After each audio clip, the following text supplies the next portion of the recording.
The sun rose over the Tigris River, casting a warm, golden light across the ziggurat of the great city of Nineveh. Its rays found their way into the quiet, cool chamber of a man named Nabu-Sumalizer, a royal scribe in the court of King Ashurbanipal. Unlike the king, who spent his mornings reviewing reports from his generals and spies, Nabu-Sumalizer's day began with a more mundane ritual. He did not prepare for a campaign or a council of war. Instead, he reached for a small, damp piece of clay, a stylus made of polished reed, and began to work. This was the true engine of the Assyrian Empire, not the chariots or the archers, but the quiet, tireless work of the scribes, who meticulously recorded every detail of the realm on small, unassuming tablets. To truly understand the might of Assyria, you must look beyond the imposing reliefs of lions being hunted and captured cities being razed to the ground. You must look past the thunderous parades of soldiers and the fearful faces of tribute-bearing envoys. To understand the core of their power, you must sit with Nabu-Sumalizer in his small, windowless room, where the light of a small oil lamp flickered across his face. His work was the backbone of a vast, relentless machine. Without his careful accounting, the empire would have crumbled under its own weight. The Assyrian Empire was not just a military state, it was a bureaucratic one, and its bureaucracy was built on the foundation of the clay tablet. The clay itself was a small, significant detail. It was carefully prepared, sourced from the riverbanks and mixed to the right consistency. It had to be soft enough to accept the impressions of the stylus, yet firm enough to hold its shape. A well-prepared piece of clay was a scribe's canvas, and its quality was paramount to the longevity of the record. Nabu-Sumalizer's first task of the day was to check his supply of clay, ensuring it was properly stored in a damp cloth to prevent it from drying out. This small, seemingly insignificant detail was the first step in a chain of events that could influence the king's decisions, the fate of a captured city, or the distribution of grain across the empire. His first assignment of the morning was to record the census of a newly conquered city in the land of Elam. The general had sent a dispatch on a waxed board, and it was Nabu-Sumalizer's job to translate this hasty report into the formal, permanent record of the state archives. The report was a grim litany of numbers: captured 12,000 men, 7,000 women, 3,500 children, taken 2,000 cattle, 1,500 sheep. These were not just numbers to be jotted down, they represented the spoils of war, the human and animal resources that would be redistributed throughout the empire. The scribes were the ones who turned the brutal reality of conquest into a cold, legible ledger. He held his stylus, a small, triangular-tipped reed, and began to press the cuneiform signs into the soft clay. Each wedge-shaped mark had to be precise. The cuneiform script was a complex system of hundreds of signs, each representing a syllable or a whole word. To write a name like Nabu-Sumalizer, one had to know the specific wedges for Nabu, the god of scribes, Sumu, name, and Lizer, may it prosper. The work was tedious, requiring immense concentration and a steady hand. One misplaced wedge could change the meaning of a word, potentially leading to a miscalculation in the number of captives or a misunderstanding of a royal decree. The fate of an entire village could rest on the accuracy of a single scribe's hand. The scribes were the silent backbone of the empire's logistical network. They tracked everything: the grain stores in the imperial granaries, the taxes collected from vassal states, the spoils of war, the number of soldiers in each garrison, and the royal correspondence. They were not just record keepers, they were the human computers of the ancient world. They calculated the yield of a harvest, the distance a messenger could travel in a day, and the resources needed for a siege. Their ledgers, stored in carefully organized archives, were the living memory of the state. Nabu-Sumalizer's work also involved the grim task of verifying the battlefield reports. This is where the infamous part of Assyrian history comes into play. The records would sometimes include a chilling detail: the number of severed ears or noses collected from fallen enemies. These gruesome tokens were proof of a soldier's kill and were used to calculate their share of the spoils. It was a cold, pragmatic system. The ears were a form of currency, and the scribes were the bankers. He would meticulously record the number of ears from each soldier, cross-referencing it with the general's report to ensure the count was accurate. It was a deeply unsettling task, but for Nabu-Sumalizer, It was simply part of the job, a number to be recorded, a debt to be settled. The administrative details of brutality were just as important as the acts themselves. As the morning wore on, he moved on to other tasks. There was a report from a royal inspector about the tax yield from a provincial city, a complaint from a farmer about a broken irrigation canal, and a request from a temple priest for a new shipment of incense. Each of these required a new clay tablet, a new set of careful impressions. The room was quiet, save for the rhythmic tap-tap-tap of the stylus on the clay. The air was thick with the earthy scent of the clay and the faint smell of oil from the lamp. The scribes of Assyria were not just historians, they were accountants, bureaucrats, archivists, and logistics experts. They were the ones who ensured the tribute arrived on time, the army was properly supplied, and the king's decrees were accurately distributed across the vast empire. They operated in the shadow of the great kings, but their work was the very foundation upon which the Assyrian machine was built. Their survival depended on their meticulousness. A single error could lead to a shortage of food, a delay in a military campaign, or worse, the king's displeasure. Their lives were a testament to the fact that even in an empire built on conquest and violence, the most powerful force could be a quiet, thoughtful person with a stylus and a lump of clay. But what happened when these records, the very memory of the empire, were lost or damaged? What did it take to safeguard this fragile, essential knowledge from the inevitable ravages of time and war? And how did a single library, built by a king obsessed with knowledge, change the fate of these ordinary records and the history of the world? Nabu-Sumalizer continued his work, the rhythm of his stylus a low, steady hum in the quiet room. The afternoon brought new challenges, not from the battlefield, but from the intricate web of Assyrian society. A messenger arrived with a sealed clay envelope from a high-ranking official. The message inside was a personal plea, a request for Nabu-Sumalizer to use his influence to settle a land dispute between two noble families. This was a side of the scribe's life that rarely made it into the official annals of history. They were not just anonymous bureaucrats, they were often men of great standing and influence, acting as mediators and advisors. Their meticulous records were the final word on property lines, inheritance, and contracts. Nabu-Sumalizer read the plea with a practiced eye.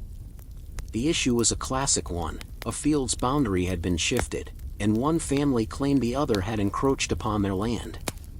Such disputes were common, and without a reliable record, they could escalate into feuds and bloodshed. He retrieved a small, cylindrical clay tablet from a chest.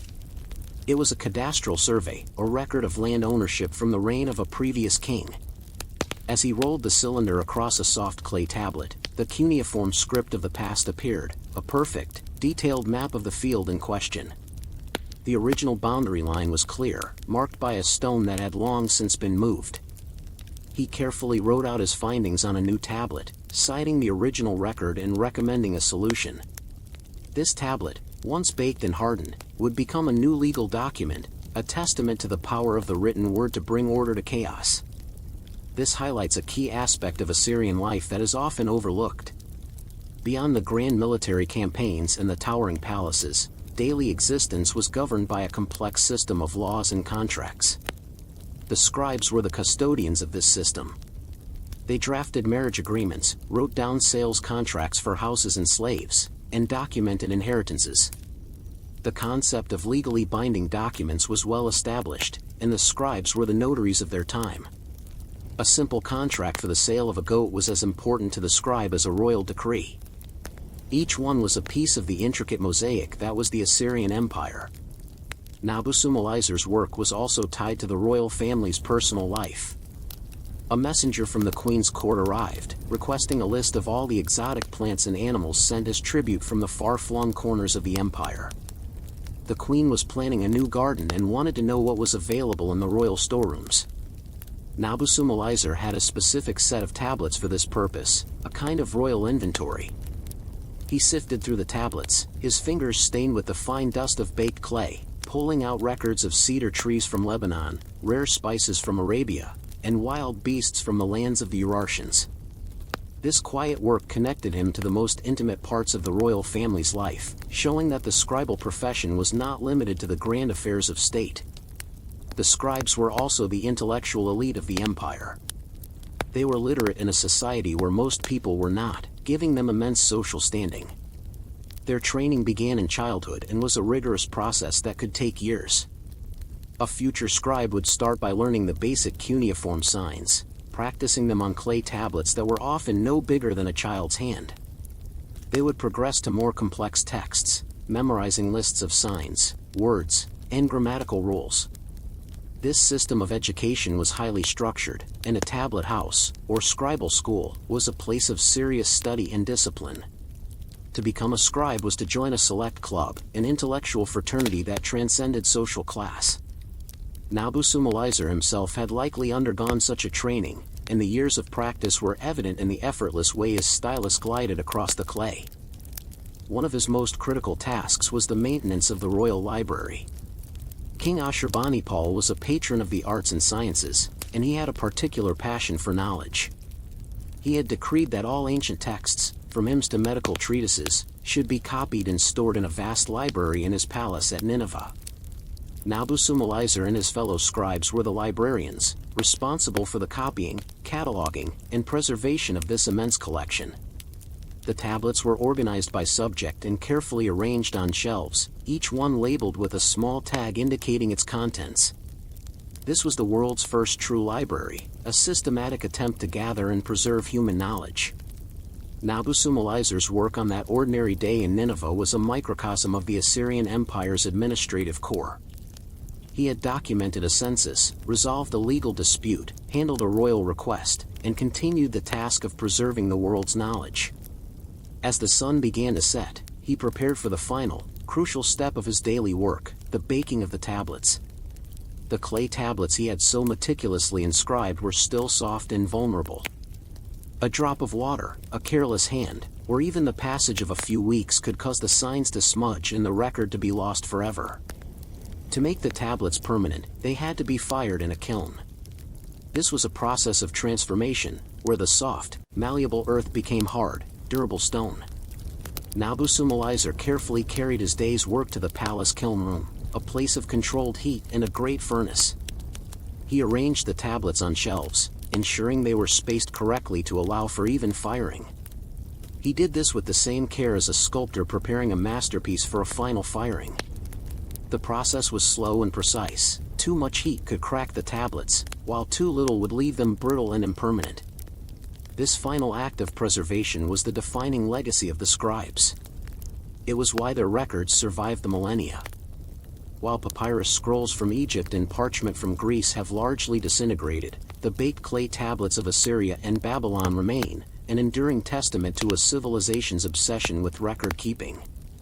The fired tablets were impervious to fire and rot, and even when Nineveh was burned, the baked clay tablets of the royal library survived.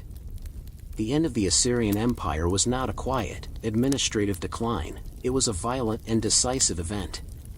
In 612 BCE, a coalition of Babylonians, Medes, and others attacked Nineveh. The city, once the jewel of the world, was razed to the ground. The palace, with its magnificent reliefs and vast halls, was set ablaze. The royal library, the great repository of human knowledge, was engulfed in the inferno. And yet, in a twist of fate that Nabu-Sumalizer could never have foreseen, this destruction was the very thing that preserved his work. The great heat of the burning palace essentially refired the clay tablets. The intense fire, which consumed the palace's wooden shelves and supports, hardened the tablets even further. When the archaeologists of the 19th century began to excavate the ruins of Nineveh, they did not find a library of paper or scrolls, but a collection of some 30,000 baked clay tablets, perfectly preserved and buried beneath the rubble. Nabu-Sumalizer's day-to-day work, the grim accounting of heirs, the resolution of land disputes, and the careful copying of ancient myths, was all there. His mundane, boring tasks became the primary source for understanding Assyrian civilization. It was through these ledgers and inventories that we learned about their laws, their economy, their beliefs, and their daily lives.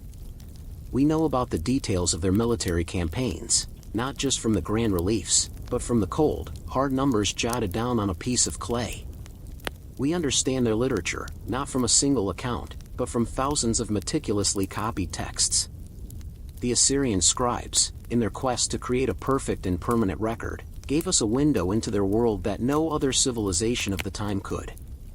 The story of Nabusumalizer and his fellow scribes teaches us a profound lesson.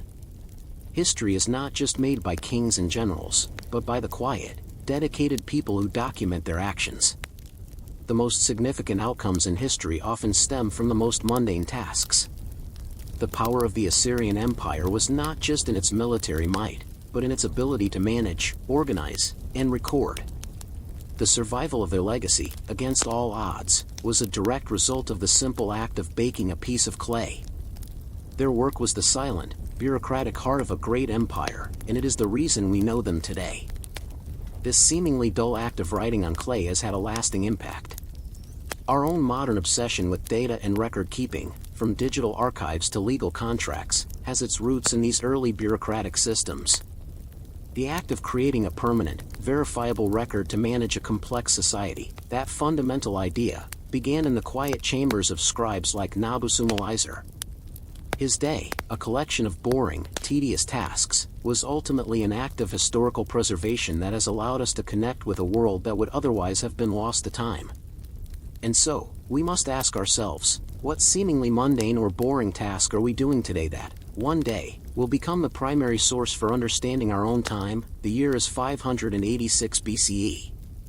The sun beats down on the coast of the Levant, a hot and unforgiving sun that glints off the armor of Nebuchadnezzar II's Babylonian soldiers. King Nebuchadnezzar's forces have just completed the brutal, successful siege of Jerusalem. Now, his eyes are set on a new prize, the city of Tyre. But this is no ordinary siege. The city of Tyre is not on the mainland. It is an island, a formidable fortress located about a kilometer off the coast. Its walls are massive, its fleet is powerful, and its people are masters of the sea. Nebuchadnezzar's army, a land-based fighting force, faces a seemingly impossible challenge. To understand this conflict, you must look beyond the clash of armies and the heroic narratives of conquest. You must focus on the tedious, logistical nightmare that unfolds over the next 13 years. The Siege of Tyre is not a tale of military genius or overwhelming force. It is a story about the patience of an empire, the sheer grind of logistics, and the unglamorous work of engineers and laborers. It is a story of a long, boring war. The primary obstacle for the Babylonian army was the water. They had no navy to speak of, while the Tyrians possessed one of the finest fleets in the ancient world. The city's wealth was built on maritime trade, and its ships were its lifeblood. To even begin the siege, Nebuchadnezzar's engineers had to find a way to get his army to the city's walls. The solution they devised was one of the most audacious and labor-intensive projects in ancient history: building a causeway.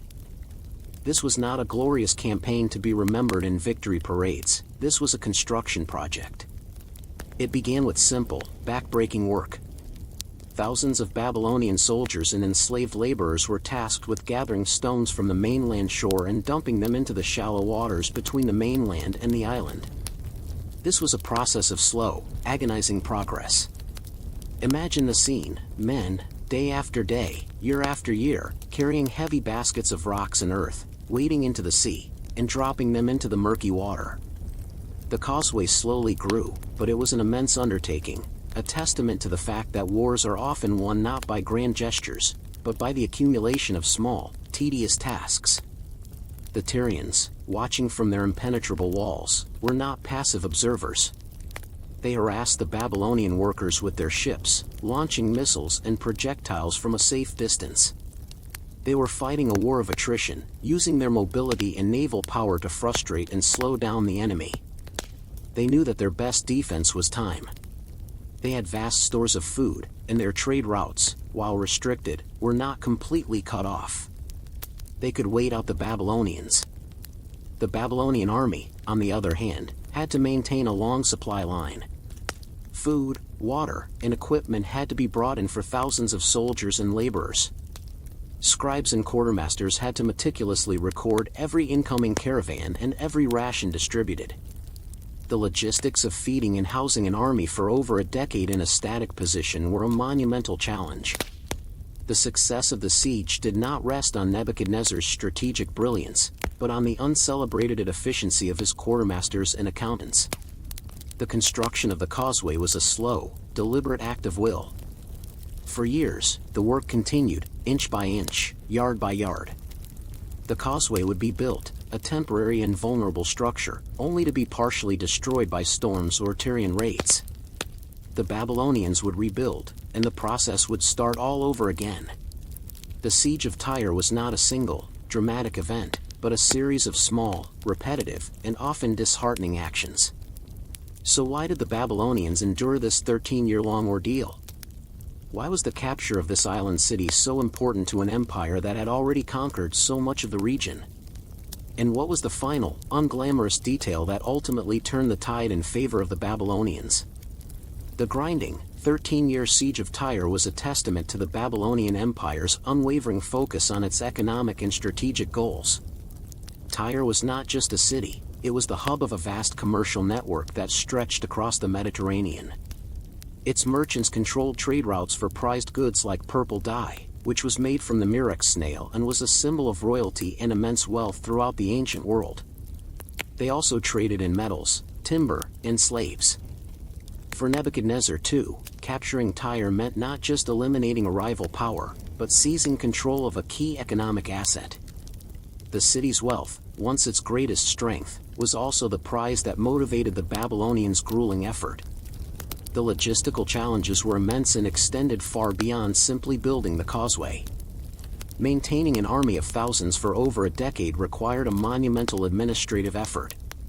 Scribes, much like Nabusumalizer in Nineveh, were crucial to the operation. They meticulously recorded everything: the arrival of grain from inland provinces, the distribution of water to soldiers in the arid coastal camp, and the payment of laborers. These were the unglamorous but essential details that kept the siege machine running. The Babylonian state was a well-oiled bureaucratic machine, and this siege was a perfect example of its efficiency in a long-term, high-stakes project. The causeway itself, a monument to human labor and engineering, was the centerpiece of the Babylonian strategy. It was a massive undertaking, far exceeding the scale of any previous siege work. As the causeway advanced, the Tyrians responded with a variety of defensive innovations. They used their ships to launch raids and projectiles, but they also devised underwater obstacles. Divers were sent out to place large stones and timbers in the water, creating hidden hazards that could snag and damage the ships and rafts used by the Babylonian workers. The Babylonians, in turn, had to develop their own countermeasures. They constructed large, mobile towers on the causeway to protect their laborers from the Tyrian archers. They also built specialized ships and pontoons to help transport larger stones and materials. This was an arms race of boring, technical details, the Tyrians creating underwater impediments, the Babylonians devising new ways to build over them. It was a slow, deliberate escalation of engineering, not of dramatic battles. The tedium of the siege also had a profound effect on the soldiers and laborers. Life in the Babylonian camp was monotonous. Days were spent on construction and maintenance, not in glorious battle. The primary enemies were not the Tyrian soldiers but the elements, the heat, the lack of fresh water, and the constant threat of disease. The daily rations, the upkeep of tools, and the rotation of work crews were the central concerns of the army's commanders. The psychological toll of a decade-long stalemate must have been immense, but the empire's discipline and the promise of future wealth kept the machine moving. This brings us to a critical, often overlooked aspect of ancient warfare, the importance of morale and routine. The Babylonian army's ability to maintain discipline and motivation for over a decade was a feat as impressive as any military victory. It suggests a professional army, well-supplied and organized, that was accustomed to long-term commitments and not just short, decisive campaigns. The siege of Tyre, in its unhurried, methodical brutality, was a test of that professionalism. For 13 years, the Babylonian military machine slowly inched its way toward the island city. The causeway grew from a flimsy collection of rocks to a solid, permanent land bridge. It was the longest siege of its kind, a testament to the fact that brute force, when applied with patience and meticulous organization, can overcome even the most formidable natural barriers. The Tyrians, for their part, watched with a mixture of disbelief and growing despair as the sea between their city and the mainland slowly disappeared. The causeway, now a solid piece of land, eventually reached the city's walls. The Babylonians, with a clear path to the fortress, were ready to begin the final assault. The siege engines were assembled, the towers were rolled forward, and the soldiers prepared to storm the walls. But after all this, after 13 years of relentless work, the final chapter of the siege of Tyre took a turn no one could have predicted. For when the Babylonians finally breached the city's walls, they found a startling and anticlimactic sight. What did Nebuchadnezzar's forces find within the city? And how did this boring, administrative conflict ultimately shape the future of both the Tyrians and the Babylonian Empire? When Nebuchadnezzar's forces, after 13 long years of patient construction and relentless labor, finally stormed the walls of Tyre, they found a city that was largely empty. The citizens, seeing the inevitable completion of the causeway, had used their powerful fleet to evacuate to their other territories and colonies, particularly to a new, thriving city on the coast of North Africa, Carthage. What the Babylonians conquered was a shell of a city, a fortress with its walls intact but its soul and its wealth already relocated. The king's tedious, 13-year project had secured an empty prize. This anticlimactic ending is a perfect example of the unglamorous reality of ancient warfare and the unexpected outcomes of human resilience. The Tyrians, masters of trade in the sea, understood that their greatest asset was not their stone walls, but their economic network and their people. They chose a strategic retreat over a final, glorious stand. They essentially denied Nebuchadnezzar the satisfaction of a total victory. He had the land, but they still had the commerce. This boring, logistical conflict ultimately highlighted that empires could be defeated not just by force, but by a quiet, deliberate move of capital and population. The siege, for all its immense effort, was a turning point for both the Babylonians and the Tyrians. For the Babylonians, it demonstrated the limits of their land-based power. They could conquer the land, but they could not control the sea. The Tyrian fleet, which they could not match, remained a potent force and a reminder of their strategic weakness. The siege, while a military victory on paper, was a Pyrrhic one in reality. It left Nebuchadnezzar with a fortified but hollow prize and a new rival in the form of the Tyrian diaspora. For the Tyrians, the siege was a catalyst for a new beginning. The loss of their home city was a devastating event, but their established trade routes and their skilled, mobile population allowed them to not only survive but to thrive elsewhere. The refugees from Tyre brought their knowledge, their wealth, and their entrepreneurial spirit to their colonies. The most notable of these was Carthage, which would grow to become the dominant maritime power in the western Mediterranean, a formidable adversary to the Roman Republic. The boring siege of Tyre, with its focus on causeway construction and administrative details, was therefore a crucial event in the development of a new Mediterranean power. The long, unheroic process of building a land bridge led directly to the rise of an empire built on the sea. The story of the siege of Tyre teaches us a vital lesson about history and the nature of conflict. Wars are not just fought with swords and arrows, they are won or lost in the details of logistics, supply chains, and the will to endure. The resilience of the Tyrians, who chose to relocate their civilization rather than watch it be destroyed, is a powerful testament to the fact that people are often the most valuable resource, not land or buildings.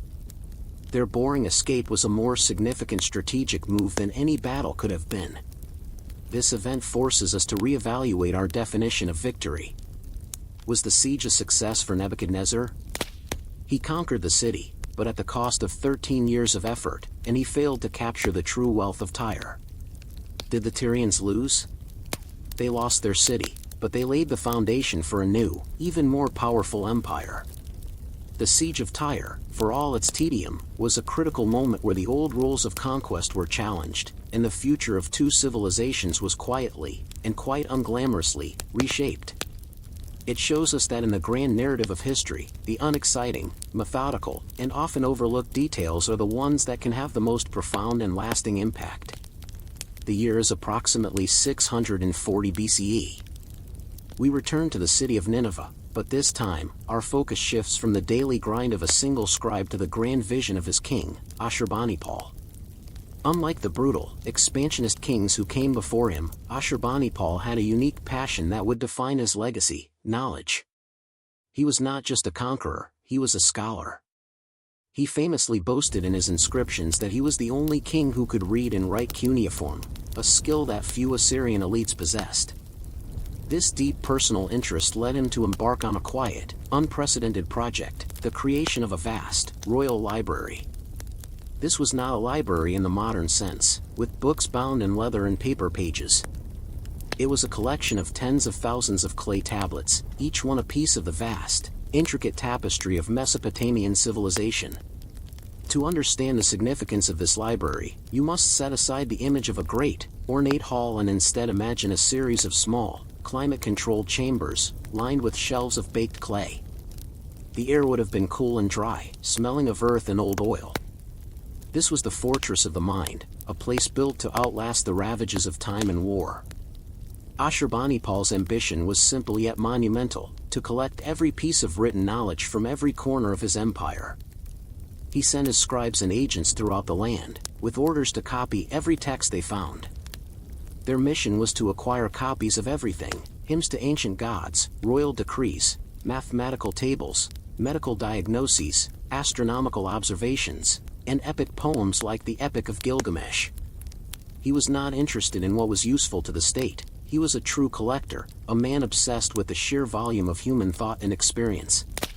The process of copying these texts was an immense administrative undertaking. Scribes would travel to the ancient cities of Babylonia and Sumeria, visiting temples and private collections. They would meticulously transcribe texts that were thousands of years old, working painstakingly to reproduce every wedge-shaped sign. Each copy had to be perfect, a faithful reproduction of the original.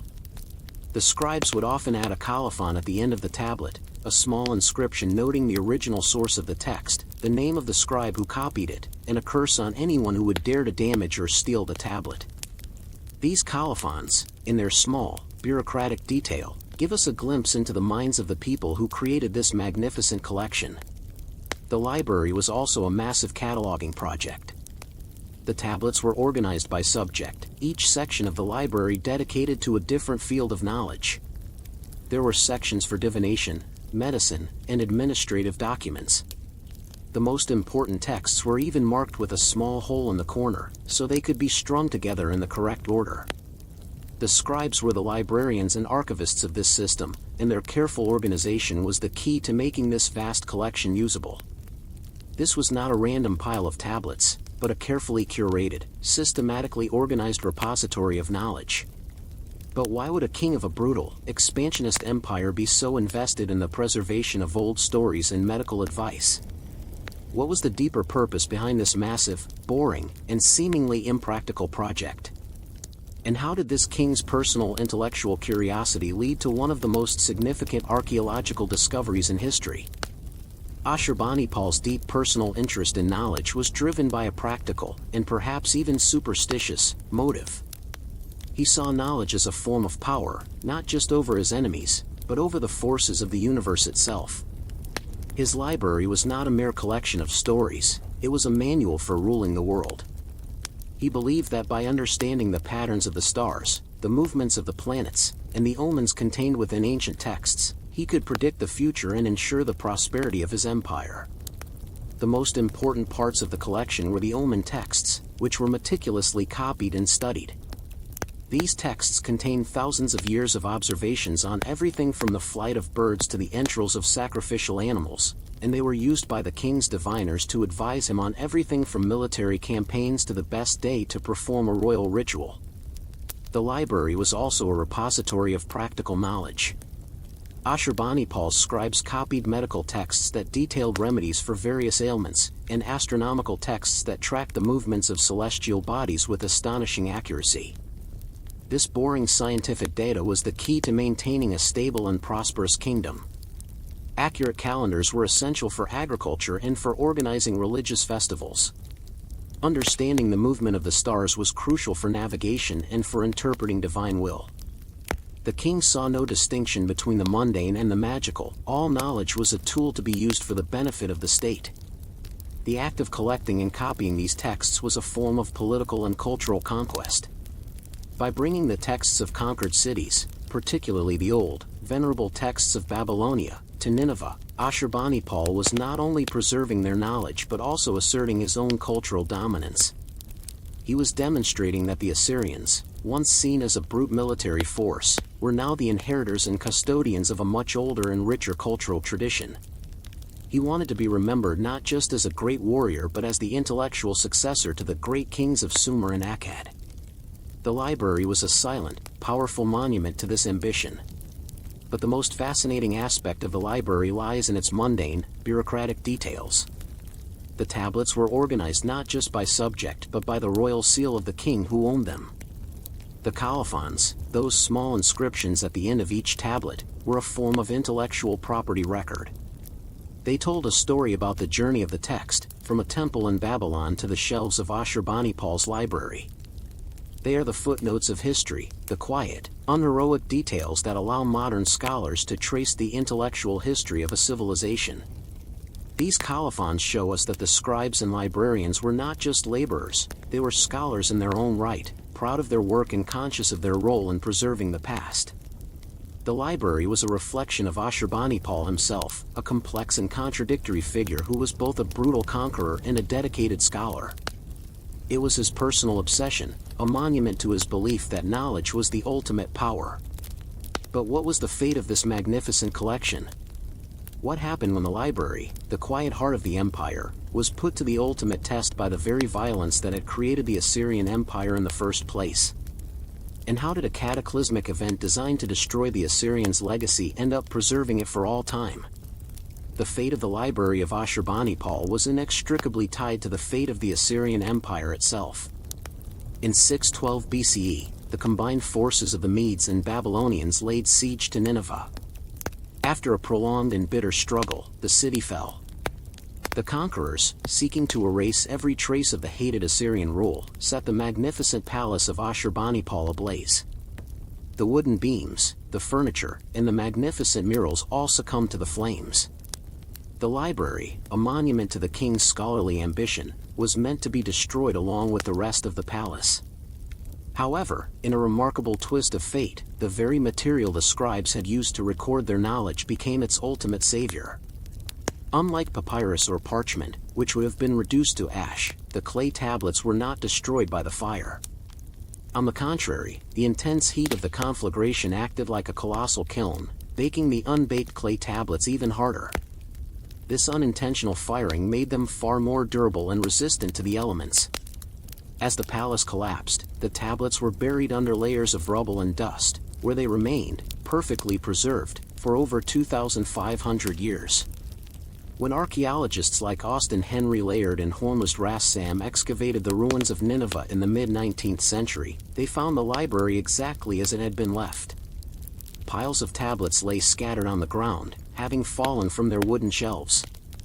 The tablets were often broken, but because they were fired clay, they could be pieced back together.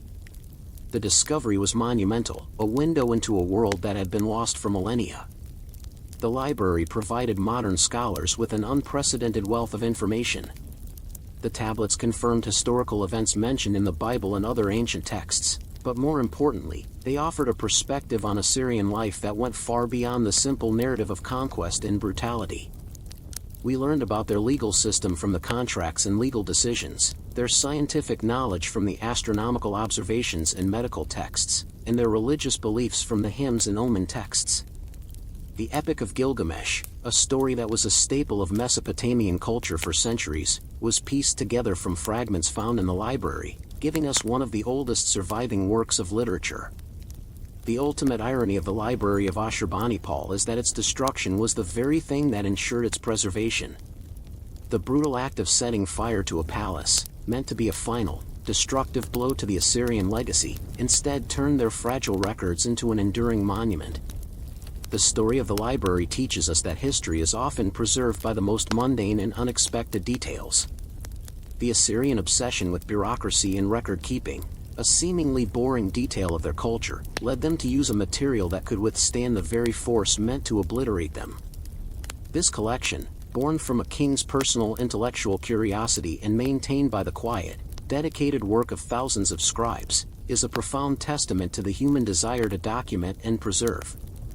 It shows us that even in an empire built on the most violent principles, the greatest legacy can be found not in the military conquests, but in the quiet, systematic pursuit of knowledge.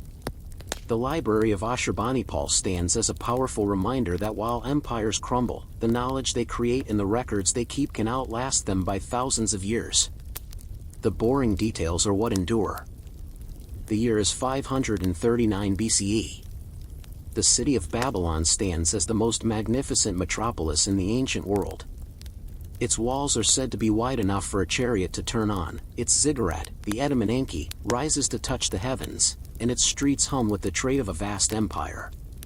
The reigning monarch is Nabonidus, a scholarly and unconventional king who spent much of his time away from the city, obsessing over ancient history and the restoration of temples. While the court and the priests are uneasy with his long absences, the city itself feels impregnable.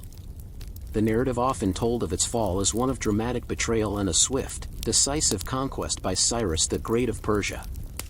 But the truth, pieced together from boring administrative documents and forgotten chronicles, is far more subtle and, in many ways, more interesting. The fall of Babylon was not a dramatic military defeat, it was a slow, administrative collapse from within. The seeds of Babylon's decline were sown long before the Persian armies even reached its gates. They were planted in the mundane details of royal bureaucracy and religious neglect. King Nabonidus's preference for the moon god Sin over the city's traditional patron, Marduk, created deep resentment among the powerful priests of Babylon. These priests were not just religious figures, they were the administrators of the city's economy, managing vast temple lands and a complex system of tithes and offerings. Their discontent was a critical vulnerability. As Nabonidus spent years in the oasis of Tama in Arabia, the central religious rituals of Babylon, particularly the all-important New Year's festival, Akitu, were not performed. The Akita festival was not just a religious ceremony, it was the symbolic reenactment of the king's legitimacy and the renewal of the city's cosmic order. Its absence created a spiritual and social vacuum, undermining the authority of the king and the stability of the state. While Nabonidus was away, his son Belshazzar served as regent. Belshazzar's rule was marked by a lack of central authority and a failure to address the growing internal discontent. The state's economic machine, which was dependent on the seamless cooperation between the monarchy and the temples, began to falter. The administrative tablets from this period, found in the dusty archives of Babylon, tell a story not of a city under threat, but of a city in slow decay. The documents show a decline in temple revenue, an increase in private debt, and a general feeling of unease. The boring details of day-to-day administration reveal a society that was losing faith in its leadership and its divine mandate. The Babylonian state was not failing due to a lack of military strength, it was failing due to a lack of cohesive governance and a growing spiritual crisis. Cyrus the Great, the brilliant Persian king, was a keen observer of these internal weaknesses. He understood that a city's defenses were only as strong as the will of its people to defend them. He did not need to win a glorious battle, he simply had to present himself as a more appealing alternative to a populace disillusioned with their current ruler. His propaganda machine, which would later be immortalized on the Cyrus cylinder, began to work long before his soldiers arrived. He portrayed himself not as a foreign conqueror, but as a liberator chosen by Marduk himself to restore the traditional religious order and bring stability back to the city. This was a subtle and brilliant strategy, a psychological campaign that targeted the spiritual and administrative fault lines of the Babylonian state. The fall of Babylon, therefore, was not the result of a single battle. It was the culmination of a long, slow process of internal rot. The city's inhabitants, facing a spiritual crisis and a faltering economy, were ripe for a change in leadership.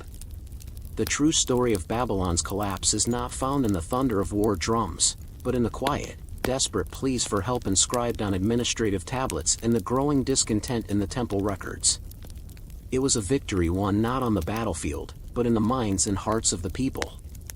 And so, we are left to wonder, what was the final, unglamorous act that sealed the city's fate? How did Cyrus's army, with the help of the disgruntled Babylonians, finally enter the supposedly impregnable city without a single major confrontation? And how did this boring, administrative victory set the stage for one of history's first and most enduring examples of benevolent conquest? The final, unglamorous act that sealed Babylon's fate was a strategic and logistical masterpiece by Cyrus the Great, but its success depended entirely on the internal weaknesses of the city and its people's quiet dissatisfaction. While Nabonidus and Belshazzar were occupied with internal strife, Cyrus's engineers and spies were gathering intelligence and preparing for a unique form of conquest. The most famous story of the fall of Babylon, as told by the Greek historian Herodotus, speaks of the Persians diverting the Euphrates River, which flowed directly through the city, to allow their soldiers to march in through the now dry riverbed. This account, while likely embellished, highlights the core of the strategy, not a frontal assault on the massive walls, but an exploitation of the city's one great vulnerability, its reliance on the river. The logistics of diverting a river as large as the Euphrates were monumental. It was a project that required thousands of laborers and immense planning. It was a campaign of engineering and hydrology, not of military might.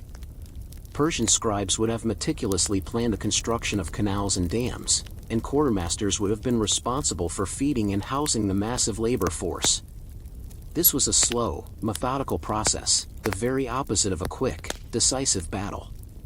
It was a testament to the Persian Empire's ability to mobilize and sustain a massive, long-term project. The work itself would have been mundane, with men digging and building day after day, year after year, with a single, unglamorous goal. While the engineering work was underway, Cyrus's propaganda campaign was in full swing.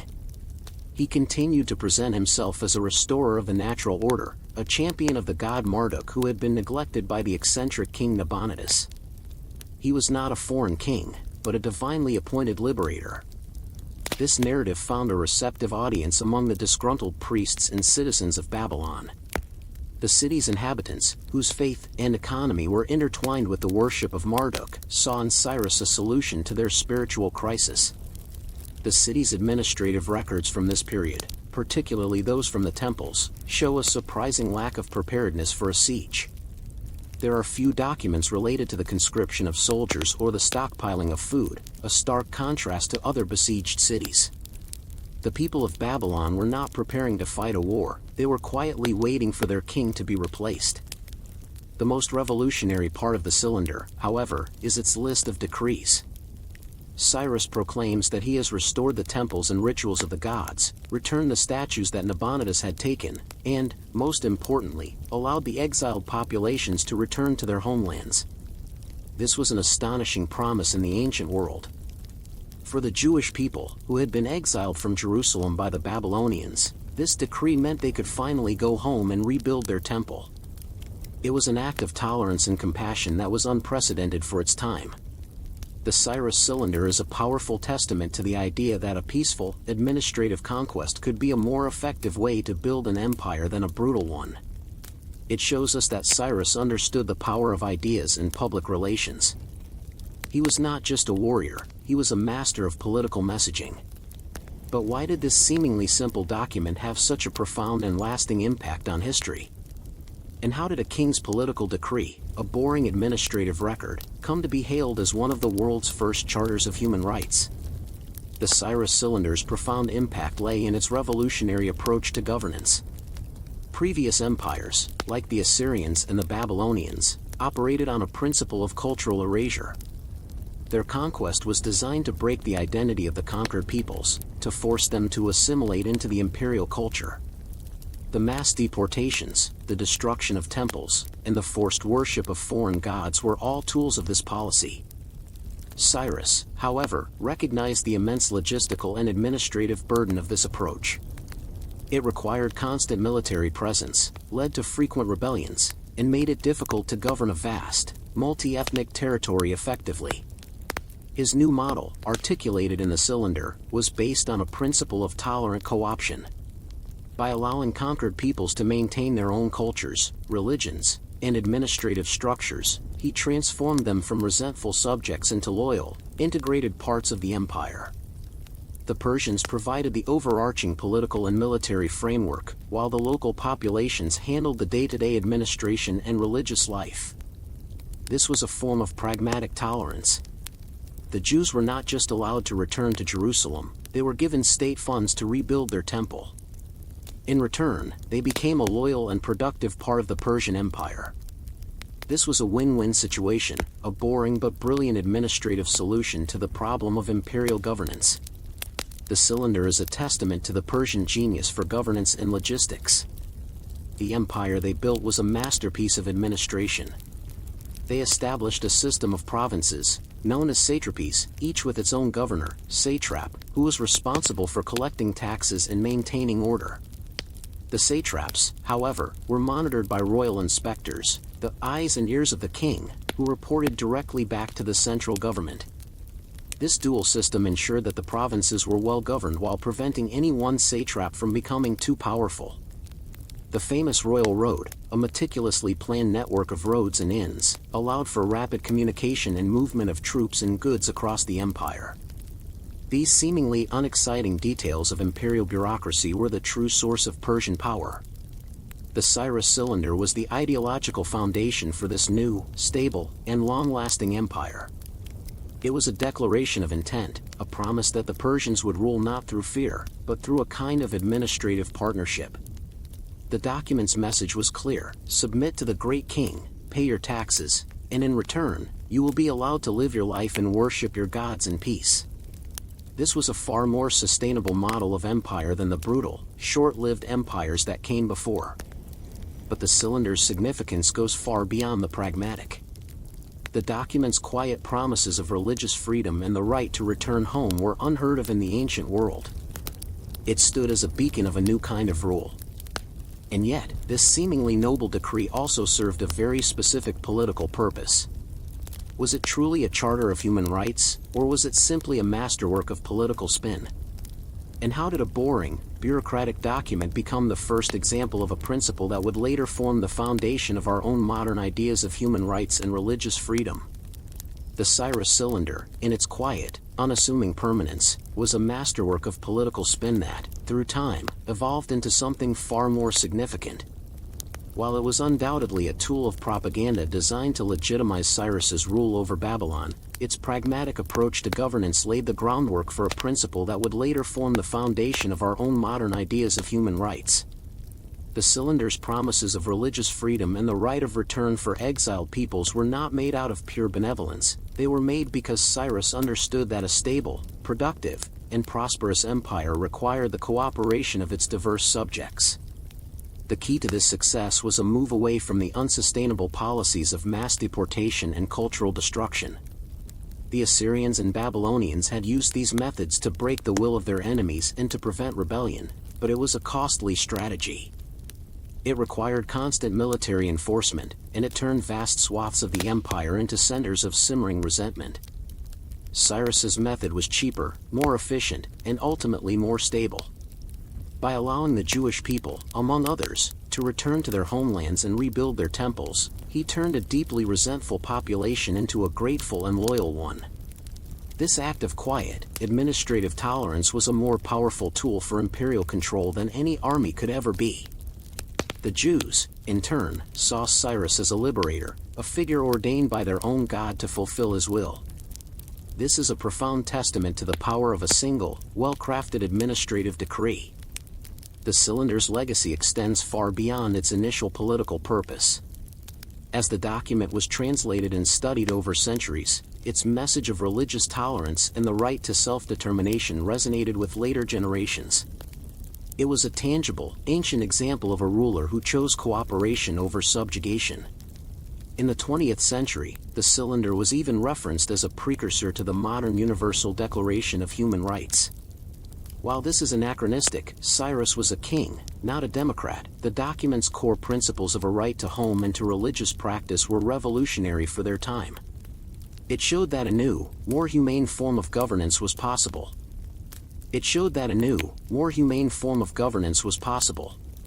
The The Cyrus Cylinder, in a sense, is a beautiful accident of history. It was a boring bureaucratic document designed to record a mundane political transition, but its enduring message has given it a new life as a symbol of tolerance and human rights. It reminds us that some of history's most profound and lasting changes are not born from the clang of swords, but from the simple, unglamorous act of writing down a new set of rules for a peaceful, stable society. The true genius of Cyrus was not in his military victories, but in his recognition that the most powerful form of conquest is not physical, but administrative. The enduring lesson of the Cyrus Cylinder is that the boring details of bureaucracy and governance often have the most significant impact on the course of history. The Assyrians built a legacy of fear and destruction that was quickly forgotten. The Persians built an empire on a legacy of tolerance and administrative efficiency, and their empire endured for centuries. The story of this small clay cylinder shows us that a single, quiet act of policy, recorded in the most unglamorous of ways, can have a more lasting and positive impact than any great battle ever could. The year is approximately 475 BCE. You are standing on a dusty road, somewhere in what is now modern-day Turkey.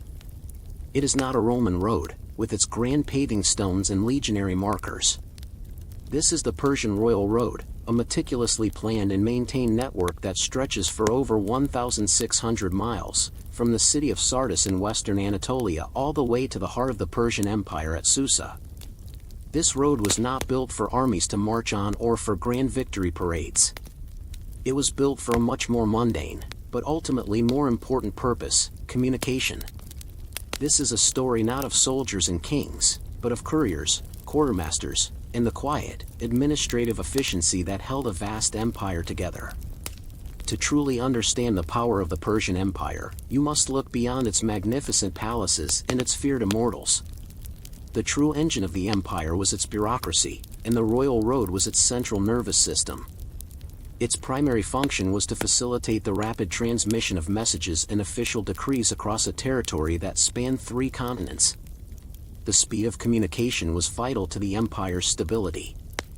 A rebellion in Anatolia had to be reported to the king in Susa as quickly as possible, and his response had to be sent back with equal speed. This was not a system of chance, it was a carefully engineered network of logistics, powered by human and animal endurance. The road itself was a marvel of ancient engineering, but in a boring, functional way. It was not always paved. In many places, it was simply a cleared, wide path. What made it royal were the facilities that supported it. At regular intervals, roughly every 15 miles, or a day's journey by foot, there were a series of staging posts or caravanserais along the route. These posts were essentially a series of small inns, where a courier could rest, eat, and, most importantly, exchange his tired horse for a fresh one. This system, known as the Pony Express, was the key to the road's legendary speed. A message from Sardis could reach Susa in as little as 9 days, a journey that would take a normal traveler 3 months. This speed was so impressive that it was famously remarked upon by the Greek historian Herodotus, who wrote, "There is nothing in the world that travels faster than these Persian couriers." The maintenance of the royal road was a constant, unglamorous undertaking. The road had to be patrolled, repaired, and kept clear of bandits. The staging posts had to be stocked with food, water, and fresh horses. This required a vast and well-organized bureaucracy. Persian scribes would have kept meticulous records of every horse, every sack of grain, and every repair made along the route. This administrative effort, a boring but essential part of imperial rule, was the invisible force that made the royal road so effective. The road was not just a tool for the king, it was a way of life for the people who worked on it. The couriers, known as Angarayan, were highly trained and disciplined. Their lives were a constant cycle of motion, a relentless journey from one post to the next. The quartermasters who ran the inns were the silent heroes of the empire, ensuring that the critical flow of information was never interrupted. Their work was repetitive, methodical, and essential. But why was this obsession with speed and administrative detail so crucial to the Persian Empire's survival? And how did this boring, logistical network ultimately contribute to its downfall when faced with an enemy who understood its strengths and weaknesses? The Persian obsession with speed and administrative detail was not a matter of convenience, it was a matter of imperial survival. The Persian Empire was the largest the world had ever seen, and its sheer size was its greatest vulnerability. A rebellion in one satrapy, if left unchecked, could quickly spread and destabilize the entire region. The Royal Road, with its network of couriers, was the king's eye and ear, his way of knowing what was happening in every corner of his vast dominion. It was a tool of both intelligence and control. Messages from spies and governors could reach the capital in days, and the king's orders could be sent back with equal swiftness. This allowed for a centralized, top-down form of governance that was unprecedented for an empire of its scale. The road was also a crucial part of the empire's economic life. It was a trade artery, allowing merchants to move goods, ideas, and people across the vast empire. While the couriers were its most famous users, the road was also a route for long-distance trade caravans. The inns and caravanserais, while designed for official use, also served as vital rest stops for merchants, facilitating commerce and helping to integrate the empire's diverse economies. The administrative efficiency of the road, with its predictable stops and reliable security, made long-distance trade safer and more profitable. The boring details of quartermaster logs and courier schedules were, in a sense, the invisible infrastructure of a globalized economy. The Persian Royal Road also played a key role in the empire's military logistics. While not primarily a military road, it was used to transport troops and supplies when needed. The speed of the courier system meant that the king could react to a threat with remarkable swiftness, deploying forces to a distant province before a rebellion could fully take hold. This logistical advantage was a critical factor in the empire's long-term stability. The king could suppress a revolt in Egypt or a frontier skirmish on the Indus River without the long, drawn-out delays that plagued previous empires. The speed of the road was a deterrent, a silent threat that reminded the empire's subjects that the king was never far away. The Royal Road was also a subtle tool of cultural integration. The constant flow of people, couriers, merchants, officials, meant that ideas and cultural practices were exchanged across the empire. A Greek merchant in Sardis might learn about Zoroastrianism from a Persian official, while a Persian quartermaster might pick up a few words of Aramaic from a passing caravan.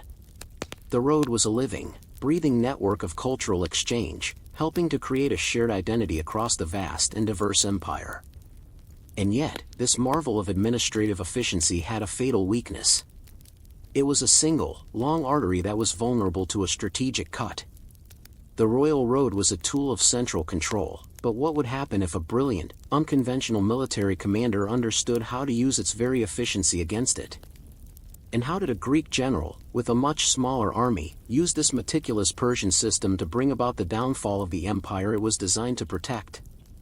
The Persian Royal Road, a marvel of administrative and logistical efficiency, was ultimately used against the very empire it was built to protect. The man who understood its strengths and weaknesses better than anyone was Alexander the Great. When he began his invasion of the Persian Empire in 334 BCE, he did not attempt to conquer the vast territory in a single, drawn-out campaign. Instead, he used the Royal Road as a tool for his own conquest, turning the Persians' greatest strength into their most significant vulnerability. Alexander's strategy was simple but brilliant. He bypassed the long, monotonous grind of fighting on the fringes of the empire and instead moved directly to its administrative centers. He understood that the Persian Empire's power was not in its frontier garrisons but in its centralized command and control structure, which was entirely dependent on the Royal Road.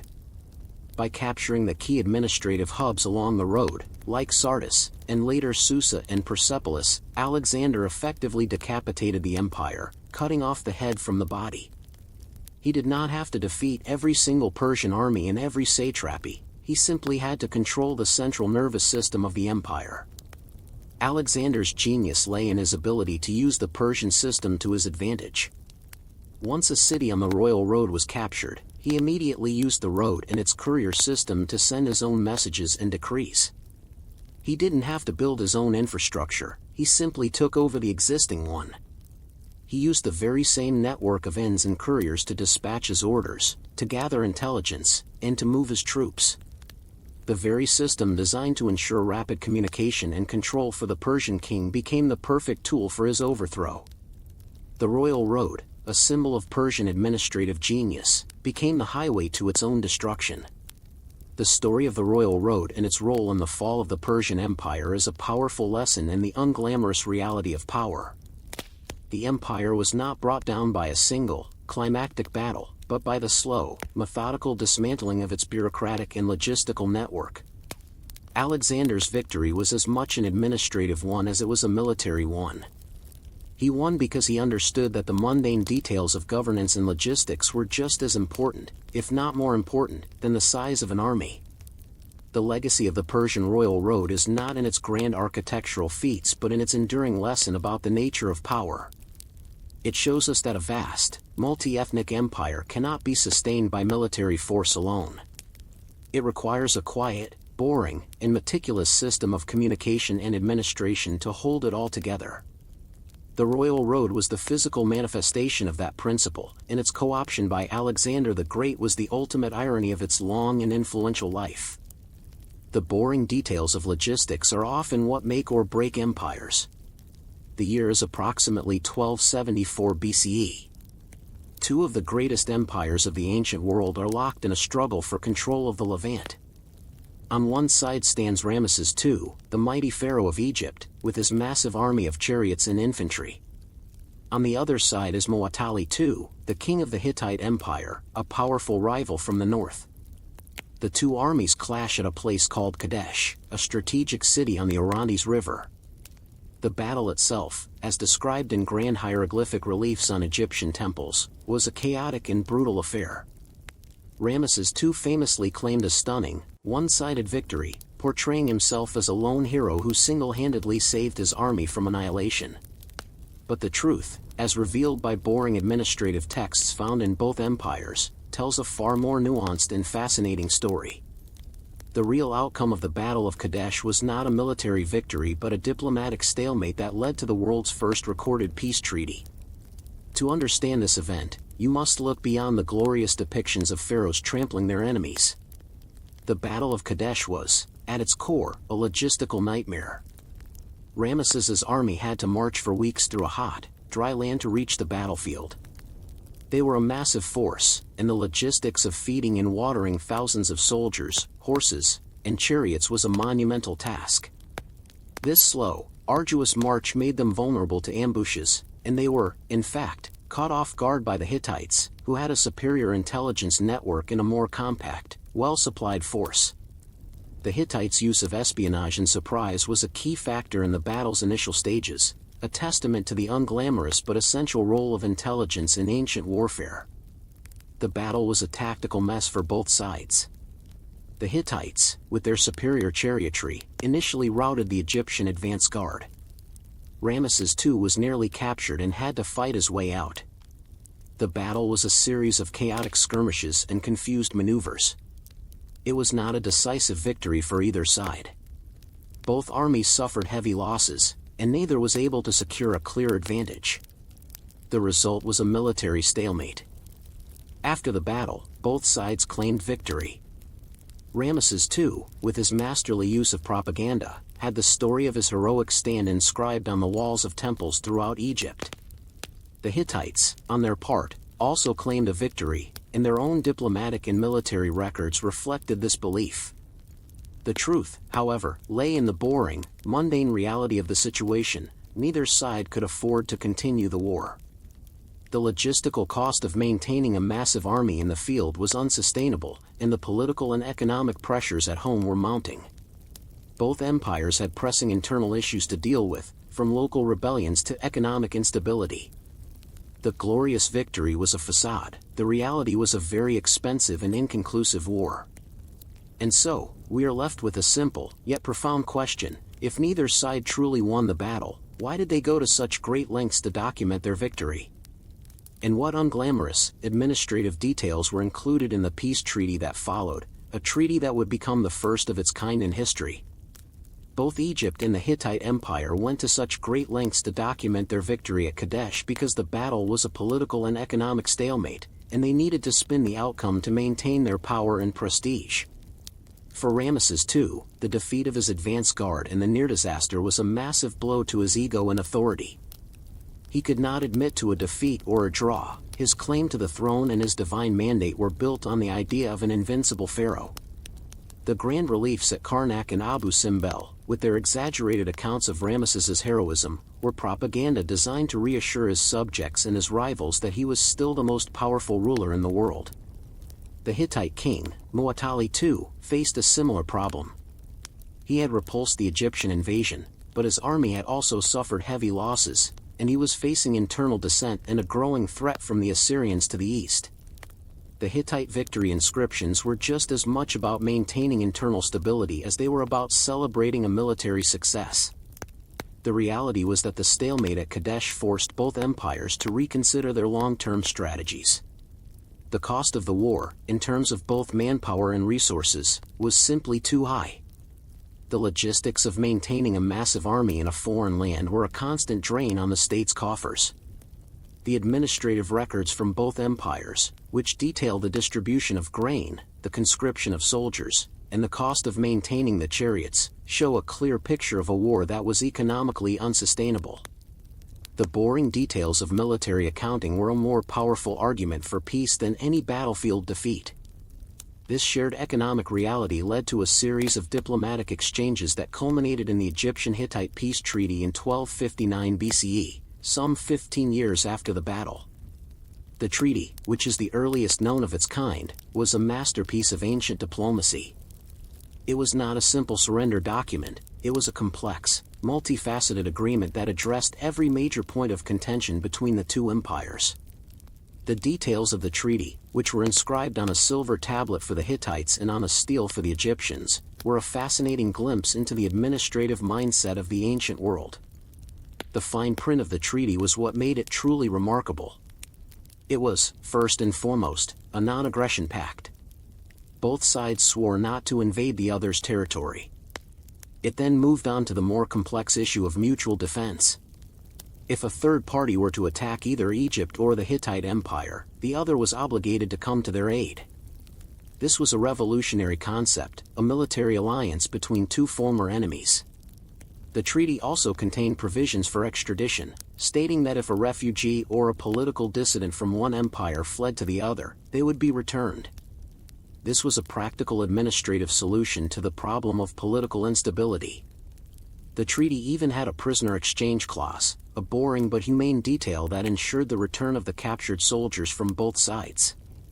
The most fascinating part of the treaty, however, was its religious component. Both sides swore by their gods to uphold the terms of the treaty. The Hittite version invokes a long list of gods, from their own pantheon to the Egyptian gods, and vice versa. This was an attempt to give the treaty a divine sanction and to make it a sacred, unbreakable promise. It was a fusion of religion and bureaucracy, a powerful testament to the idea that a treaty was not just a piece of paper, but a solemn and eternal oath. But how did this boring administrative agreement, born out of a military stalemate, ultimately change the balance of power in the ancient world? And what was its most lasting legacy, a legacy that can still be seen in the very halls of the United Nations today?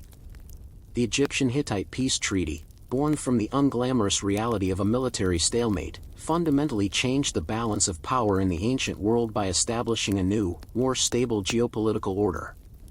For decades, the two empires had been locked in a costly war of attrition over a relatively small, but strategically vital, piece of land. The treaty, with its detailed clauses on non-aggression, mutual defense, and extradition, created a lasting peace that endured for nearly a century. This period of stability allowed both empires to focus on internal issues, to trade freely, and to protect their borders from other, more serious threats, particularly the rising power of the Assyrians. The treaty, in its boring, administrative detail, created an era of peace and prosperity that military victories alone could never have achieved. The treaty's most lasting legacy, however, is its enduring presence as the first international peace treaty in recorded history. While many of the original tablets have been lost, copies were found in the archives of both empires, demonstrating its importance. The Hittite version was found in the capital city of Hattusa, inscribed on a clay tablet, and is now on display in the Istanbul archaeological museums. The Egyptian version was found on a stele at the Temple of Karnak. The fact that both sides kept a permanent, written record of the agreement shows how seriously they took it. It was not just a temporary truce, it was a foundational document of a new world order. This ancient agreement, a seemingly dull and dry legal document, holds a place of profound significance in modern history. A bronze replica of the Hittite version of the treaty hangs in the United Nations headquarters in New York City, a symbol of the oldest recorded peace agreement in the world. It serves as a powerful reminder that diplomacy, administration, and compromise are often more effective tools for global stability than brute force. The boring, bureaucratic details of the Kadesh Treaty, the clauses on extradition and military support, are the very foundation of modern international law. The story of the Battle of Kadesh and its aftermath teaches us a vital lesson. The grand, heroic narratives of history, as seen in the reliefs of Ramesses II, are often just a facade. The real story, the one that shaped the course of nations, lies in the quiet, methodical work of diplomats, scribes, and bureaucrats. The true genius of the ancient world was not just in their ability to build great monuments or wage war, but in their capacity to create an administrative framework for peace. The Battle of Kadesh was a military stalemate, but its boring administrative aftermath was a diplomatic and historical triumph. The fine print of this ancient treaty had a more profound impact on the future than the thunder of chariots ever could. The year is 1974. An Italian archaeological team, led by Paolo Maffei, is excavating a dusty, unassuming tell, or mound, at a site called Tel Marduk in northern Syria. They are searching for the forgotten city of Ebla, a city mentioned in a handful of ancient texts but whose location in true nature had remained a mystery for millennia. The initial finds are interesting but not spectacular, some pottery fragments, some minor artifacts. The work is slow and methodical, a tedious process of sifting through layers of dirt and broken stone. This is the unglamorous, boring part of archaeology, far from the dramatic discoveries of Indiana Jones. But in this quiet, dusty work, they are about to uncover something that will rewrite the history of the ancient Near East and reveal a vibrant trading empire that had been lost to time. The team's breakthrough came not from a magnificent temple or a royal tomb, but from a small, unassuming room near the city's palace. The room was part of a wing that was clearly an administrative center. And inside, they found what they had been hoping for, a vast collection of clay tablets. Not just a few dozen, but thousands of them, stacked neatly on shelves that had long since rotted away, leaving the tablets in organized piles on the floor.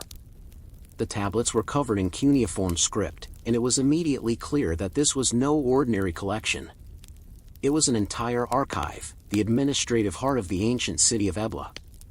The Ebla tablets, numbering over 1,800 complete tablets and thousands of fragments, were not the grand epics or royal decrees that were so common in other ancient archives.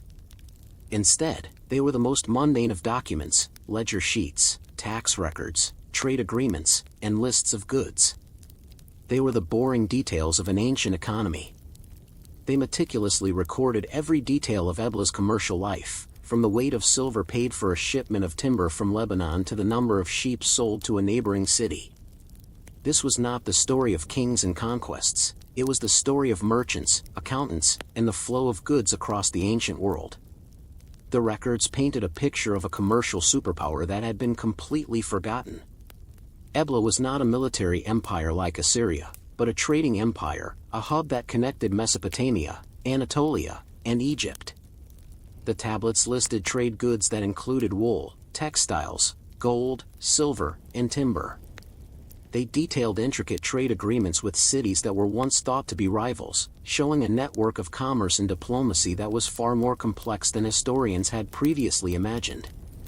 The boring, repetitive nature of the documents was their greatest strength. They were a complete, detailed record of an ancient economy, an accountant's dream come true. But as the archaeologists began the slow, tedious work of translating these documents, a simple question emerged: why did this powerful trading empire, with its vast economic network and advanced administrative system, vanish so completely from the historical record? And what was the final, unglamorous event that led to the burial of these priceless tablets, preserving them for thousands of years? The Ebla archives, in their detailed and mundane glory, revealed a city that was a major player in the ancient world.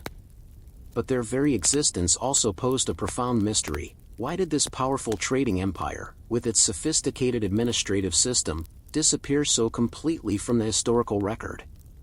The answer lies in the boring, bureaucratic nature of the tablets themselves and the catastrophic event that preserved them. The vast majority of the Ebla tablets date from a relatively short period, roughly a century, from around 2400 BCE to 2300 BCE. Their sudden cessation points to a cataclysmic event, not a gradual decline. The documents themselves, with their meticulous lists of goods and treaties, tell us the story of Ebla's rise. The tablets reveal a city that was a center for manufacturing and trade, with a particular specialization in textiles. Ebla's merchants and officials had established a network of trade agreements and diplomatic relations with cities across the Fertile Crescent, from as far as Egypt and Mesopotamia. The tablets mention trade missions, royal marriages, and treaties with cities like Mari and Kish, which were previously thought to be Ebla's primary rivals. The records show a world where commerce was conducted not just by individuals, but by state-sponsored missions, with scribes meticulously recording every transaction. This was a state-run economy, and the archives were its central ledger. The tablets also provided a new and invaluable look into the daily life of the city. The administrative records show the distribution of rations to soldiers, officials, and even the royal family. They list the names of individuals and the goods they received, giving us a glimpse into the social hierarchy of the city. The documents show that Ebla's economic power was built on a foundation of efficient administration and strict record-keeping. The scribes of Ebla, like their counterparts in Nineveh, were the quiet backbone of the state, managing the flow of goods and information that kept the empire running. So, what happened to this flourishing empire? The archaeological and textual evidence points to one answer: a single, brutal attack. The city of Ebla was sacked and burned, likely by the Mesopotamian king Naram-Sin of Akkad, around 2300 BCE. The destruction was swift and total. The palace, where the archives were stored, was set on fire. And it was this very fire, which was meant to erase the city from history, that preserved its memory. The intense heat of the conflagration baked the unbaked clay tablets, turning them into hard, durable records that were resistant to the passage of time. As the palace collapsed, the tablets were buried under rubble, where they remained, a perfectly preserved snapshot of a long-lost civilization. The sudden end of the Eblite civilization and the meticulous nature of the tablets pose a final, profound question: what was it about Ebla's seemingly perfect administrative system that made it so vulnerable to a single, violent attack? Was its focus on commerce and bureaucracy a fatal weakness in a world of military conquest? And how did a city that was almost entirely erased from history manage to leave behind such a complete record of its existence? The Ebla archives, in their quiet, bureaucratic glory, reveal the fundamental weakness of a civilization built on commerce in a world dominated by military power. Ebla's focus on trade, diplomacy, and administrative efficiency was its greatest strength, but it also made the city critically vulnerable. Unlike the military-industrial complexes of Assyria or the Hittite Empire, which were designed for conquest and defense, Ebla's sophisticated bureaucracy was primarily a tool for economic management. It was built for profit, not for war.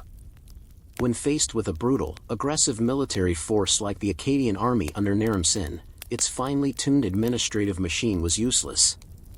Its meticulous records of trade agreements and tax revenues could not defend its walls. The city's greatest asset, its economic system, was also its greatest liability, making it an incredibly rich target for a military-focused empire. The most profound lesson of the Ebla archives lies in this stark contrast. Ebla was a civilization that valued knowledge, administration, and peaceful commerce. Its records were not filled with heroic boasts of conquest, but with the mundane details of daily life, trade, and economic exchange. And it was these very records, in their unglamorous and repetitive nature, that proved to be its most enduring legacy. The fire that was meant to erase Ebla from history instead became the very force that preserved its memory. The baked clay tablets, a product of a culture that was obsessed with record-keeping, survived the conflagration and the subsequent centuries of neglect, while the grander monuments and the people who built them were lost forever. This accidental preservation teaches us a critical lesson about history. The grand narratives of kings and battles often overshadow the quiet, methodical work that truly shapes civilizations. The story of Ebla, a trading empire that was completely lost to the historical record, was rediscovered not through a heroic epic, but through thousands of boring, administrative documents. These ledgers and tax records are more valuable to us today than 100 victories stele, for they provide a complete picture of an ancient economy, a social structure, and a way of life that would otherwise be entirely unknown. The Ebla archives stand as a testament to the power of the mundane. A city that vanished from memory was brought back to life by the very bureaucracy that defined it. The story of Ebla is a powerful reminder that history is not just made by the thunder of conquest, but by the quiet, diligent work of accountants and scribes who, in their quest to document their own time, unknowingly left a roadmap for a future that would rediscover their forgotten world. The year is approximately 1700 BCE. You are a scribe in the city of Memphis, the ancient capital of Egypt. The Middle Kingdom, once a powerful and unified state, is slowly beginning to fray at the edges. The official histories will tell you little of this. They will speak of great pharaohs and glorious building projects, but they will remain silent on the quiet, creeping decline that is taking place. This is the story of the Second Intermediate Period, a time not of grand battles and decisive defeats, but of slow, administrative decay and a quiet, almost unnoticeable, takeover. The key players in this story are not the pharaohs or their armies, but a group of foreign peoples from the Levant known as the Hyksos, whose invasion was not a thunderous military campaign, but a gradual process of migration, integration, and administrative co-option. To understand the Hyksos takeover, you must set aside the traditional idea of a foreign army storming the borders. The Hyksos, whose name means rulers of foreign lands, did not arrive as a single, overwhelming force. They came in waves, a slow trickle of migrants, merchants, and laborers, settling in the Nile Delta in northern Egypt. Egyptian administrative records from this period show a gradual but steady increase in the number of foreign names on tax rolls and legal documents. These people brought with them new technologies, like the horse-drawn chariot and the composite bow, and they quietly integrated themselves into Egyptian society. Their invasion was not a military campaign but a process of demographic and economic change. As their numbers grew, the Hyksos became increasingly influential. They did not conquer the Egyptians, they became them. They adopted Egyptian titles, worshipped Egyptian gods, and learned to write in hieroglyphs. The old Egyptian bureaucracy, which was weakened by decades of political infighting and economic instability, was unable to stem the tide. The central government in Memphis, plagued by a series of weak and short-lived pharaohs, lost control over the northern provinces. The administrative tablets from this period, which are often fragmented and disorganized, show a breakdown in the central tax collection system and a decentralization of power. The boring details of a failing bureaucracy were the true harbingers of the collapse. The Hyksos did not need to win a war to take over the north. They simply needed to be more organized and more cohesive than the Egyptians. Their leaders, now fluent in the language and customs of Egypt, began to assert their authority. They established their own capital at Avaris in the Nile Delta, and from there, they began to rule the northern part of the country. This was a conquest not of force, but of administrative erosion. The Egyptians simply lost control of their own bureaucracy. The tax rolls, the legal documents, and the administrative posts all slowly fell into the hands of a new, foreign elite. But why did the Egyptian state, with its long history of stability and its advanced administrative system, fail to prevent this quiet takeover? What were the internal weaknesses that made it so vulnerable to a slow, methodical infiltration? And what was the final, unglamorous moment when the Hyksos, a quiet minority, officially declared themselves as the new rulers of Egypt? The Egyptian state failed to prevent the Hyksos' quiet takeover due to a series of internal weaknesses that made it vulnerable to administrative decay and demographic change. The Middle Kingdom, once a powerful and unified state, had been suffering from a prolonged period of political instability and economic decline. A succession of short-lived and ineffective pharaohs led to a fragmentation of power. The central government in Memphis lost control over the regional governors, or nomarchs, who began to act as independent rulers. This decentralization of power meant that there was no cohesive, national strategy to deal with the slow influx of foreign peoples. The invasion was not a single, decisive military event, but a series of small, local shifts in power that added up to a monumental collapse. The most critical weakness was the breakdown of the bureaucracy.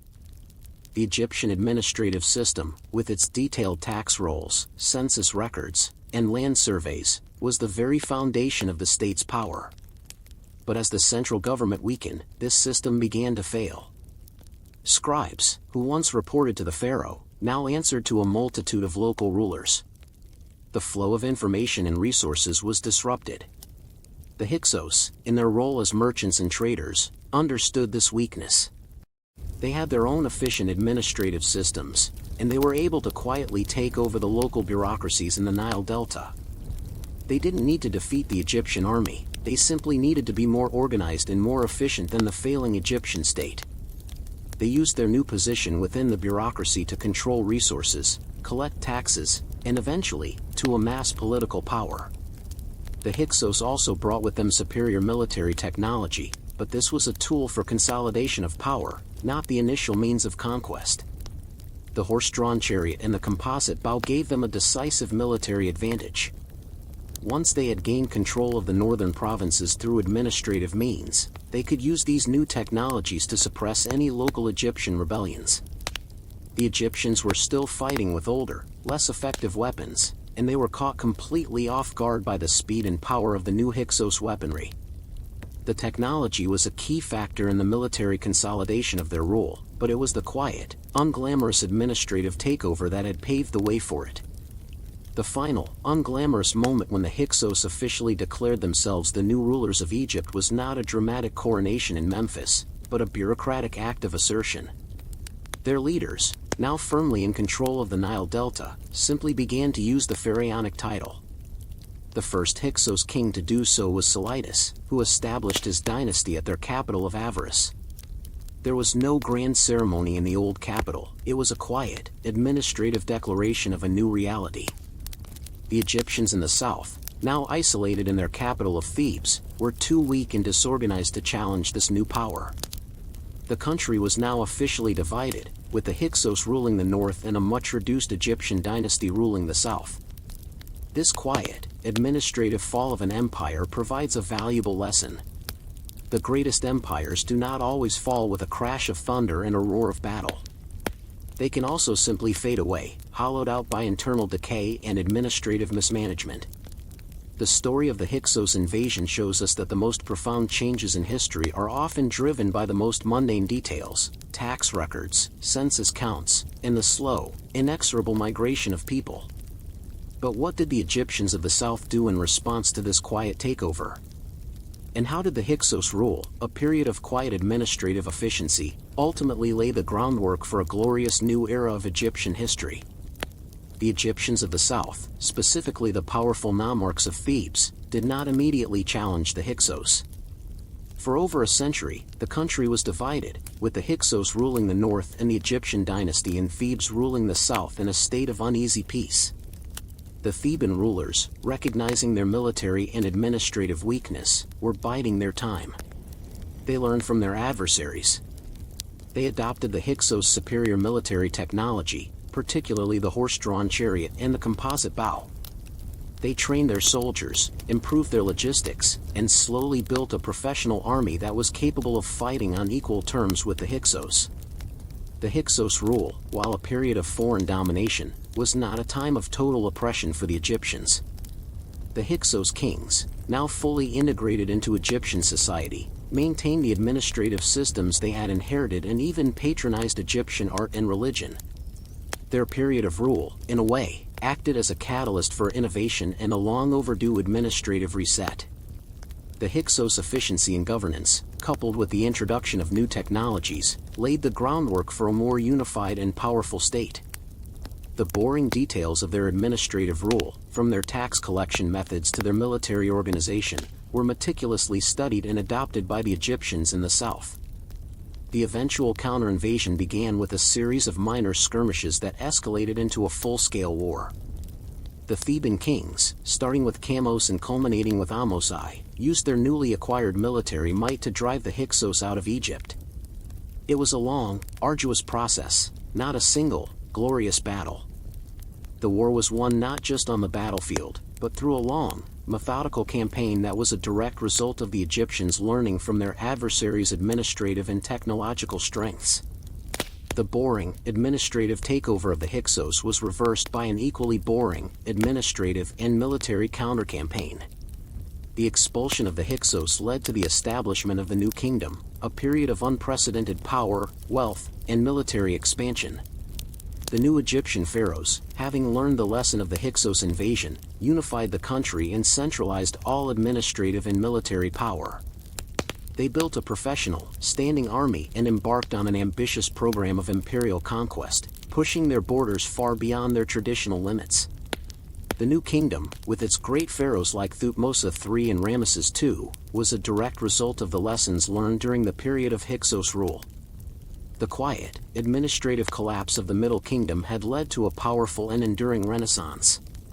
The story of the Hyksos invasion and the subsequent rise of the New Kingdom is a powerful reminder that history is often shaped by the most mundane details. The failure of the Egyptian state was not a military one, but an administrative one. The success of the Hyksos was not a result of a lightning-fast conquest, but of a slow, inexorable process of administrative and demographic change. And the eventual rebirth of Egypt came not from a heroic stand against an enemy, but from the quiet, diligent process of learning and adapting their adversaries' own methods. The boring history of administration, governance, and technology was far more significant than any grand battle ever could be. The year is approximately 1200 BCE. Across the ancient Near East, a great and catastrophic event is unfolding. The mighty civilizations of the Bronze Age, the Mycenaeans in Greece, the Hittites in Anatolia, the Kassites in Mesopotamia, and the Egyptians of the New Kingdom, are all facing a crisis of unprecedented scale. Cities are being sacked and burned, trade routes are collapsing, and entire empires are vanishing from the historical record. The traditional historical narrative often attributes this collapse to a mysterious, aggressive group known as the Sea Peoples. The Egyptian records, with their dramatic reliefs and inscriptions, depict a heroic stand against these marauders. But the truth, as revealed by the boring archaeological records and the scattered, mundane administrative documents, is far more complex. The Sea Peoples were not a single invading army, they were the symptom of a much larger, global catastrophe, and their invasions were, in many cases, a desperate migration born from internal collapse and ecological disaster. To understand the Bronze Age collapse and the role of the Sea Peoples, you must look beyond the battles and focus on the unglamorous details of daily life. The archaeological record from this period shows a series of silent, interconnected failures across the Mediterranean. Climate change, a series of prolonged droughts, led to widespread crop failures and famine. This ecological disaster was a ticking time bomb for the highly specialized Bronze Age economies. These empires were built on long-distance trade in essential materials, particularly tin and copper needed to make bronze. When the trade routes were disrupted, either by famine or by internal strife, the entire economic system collapsed. The boring details of a broken supply chain were the true cause of the collapse, not a mysterious invading army. The Sea Peoples were a diverse and desperate group, not a unified force. Egyptian records, which are our primary source, refer to them by a variety of names: the Peleset, the Philistines, the Shurden, the Shikalesh, and others. These names suggest different origins in different groups, not a single monolithic army. The archaeological record backs this up. The pottery and weaponry found at sites attributed to the Sea Peoples show a variety of styles, suggesting a collection of distinct peoples, not a single, homogeneous group. The invasion was not a coordinated military campaign, it was a series of chaotic, decentralized migrations. The most boring and revealing documents from this period are the correspondence between kings. A series of clay tablets from the Hittite capital of Hattusa, for example, detail the desperate pleas of the Hittite king for food aid from the Pharaoh of Egypt. He writes of a great famine and a lack of grain, a quiet administrative detail that speaks volumes about the crisis. These documents show that the great empires were not brought down by a single external threat, they were hollowed out from within by a series of ecological and economic catastrophes. The sea peoples were not the cause of the collapse, they were the refugees and the displaced peoples who were forced to migrate in search of food and land. Their invasions were a desperate search for survival. And so, we are left to ponder, if the sea peoples were not a single invading army, why did the Egyptians and other civilizations portray them as such? And how did this boring, administrative collapse and the subsequent mass migration lead to a total and permanent shift in the world's power dynamics? The Egyptians and other civilizations portrayed the sea peoples as a single invading army for a simple, bureaucratic reason: it was easier to explain a complex, multifaceted disaster as a single, external threat. The reality of a series of internal ecological failures, economic collapses, and widespread migrations was too messy and too unheroic for royal scribes in official histories.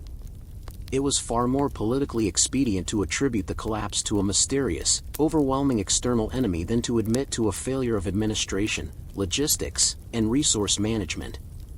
The Egyptian reliefs, with their depictions of a great naval battle against a uniform enemy, were a form of political propaganda. They were designed to maintain the fiction of an invincible pharaoh who had successfully defended his empire, even if the world around them was crumbling.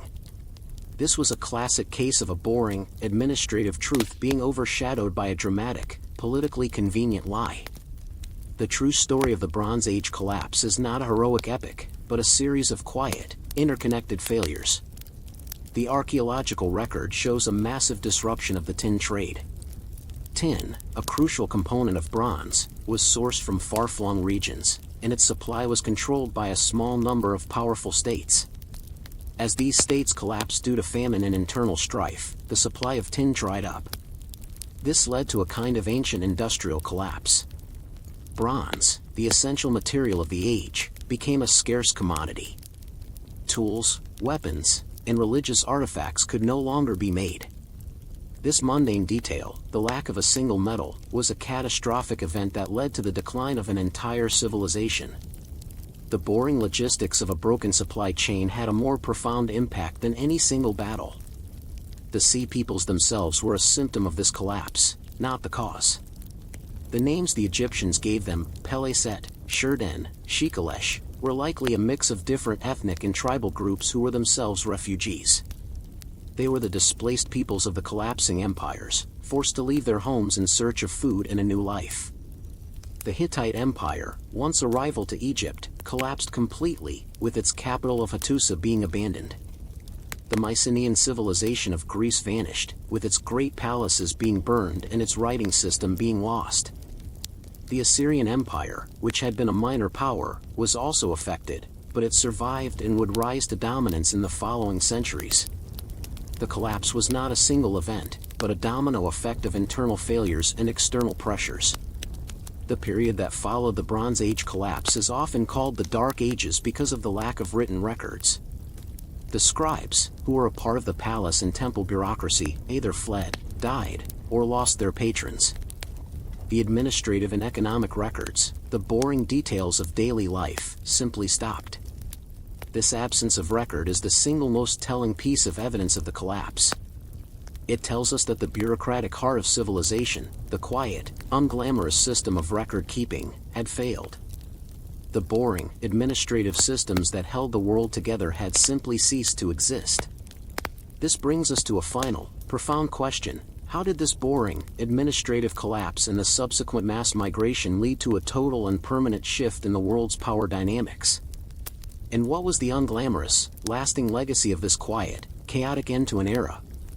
The boring, administrative collapse of the Bronze Age and the subsequent mass migration of the sea peoples led to a total and permanent shift in the world's power dynamics by erasing the old order and ushering in the Iron Age.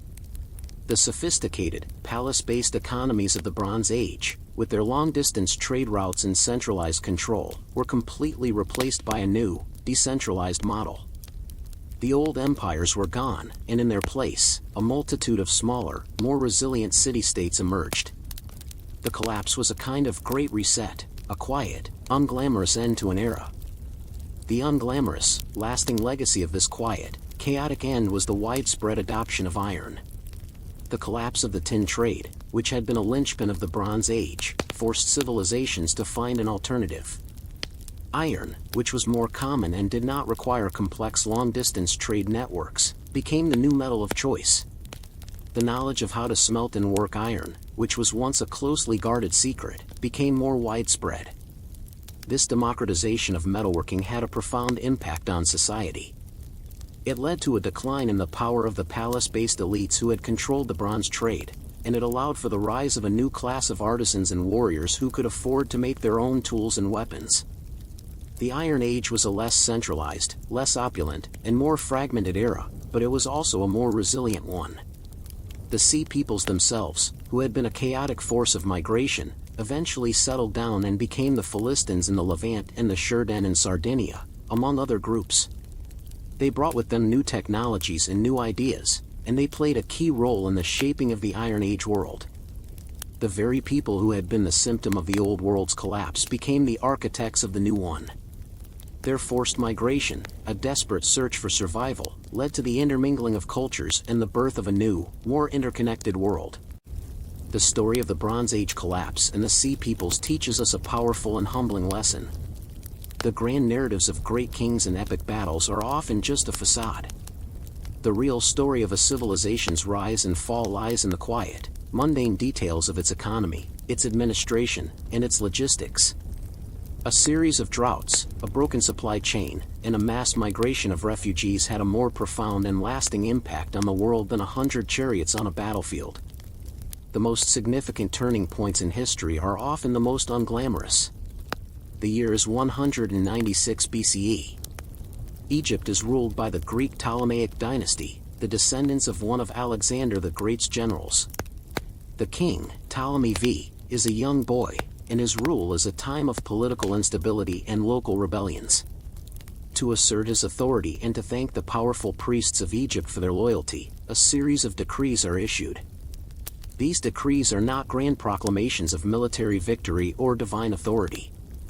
They are boring, bureaucratic documents that grant the temple's tax exemptions and detail the construction of new temples. One of these decrees is issued in the city of Memphis, and a copy is to be placed in every major temple in Egypt.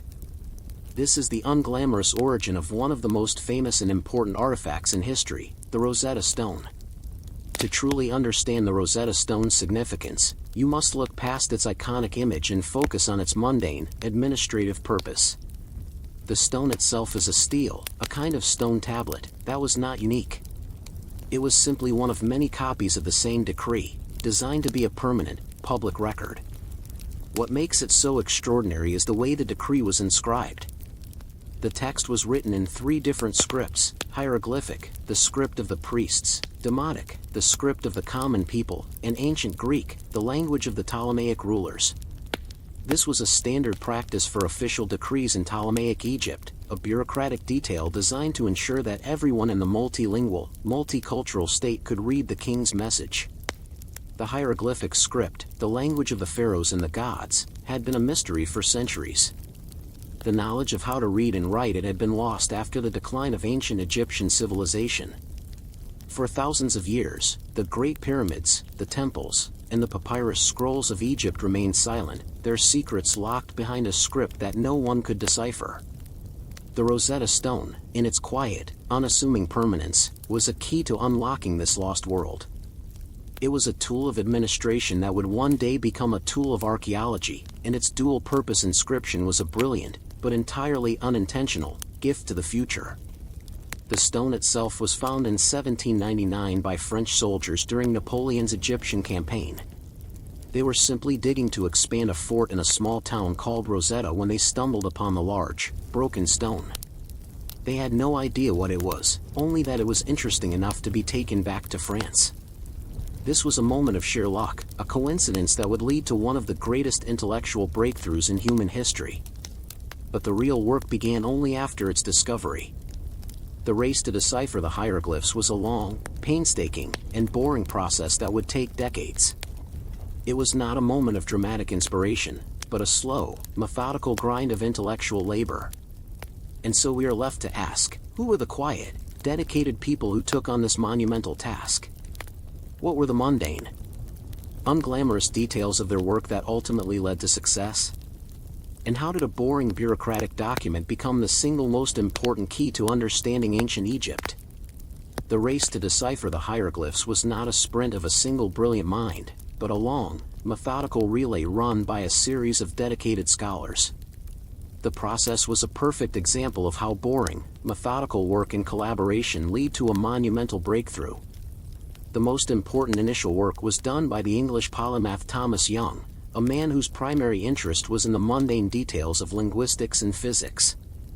Young was the first to make a crucial, unglamorous observation: the cartouches, the oval shapes on the stone that contained hieroglyphic writing, likely held the names of royalty.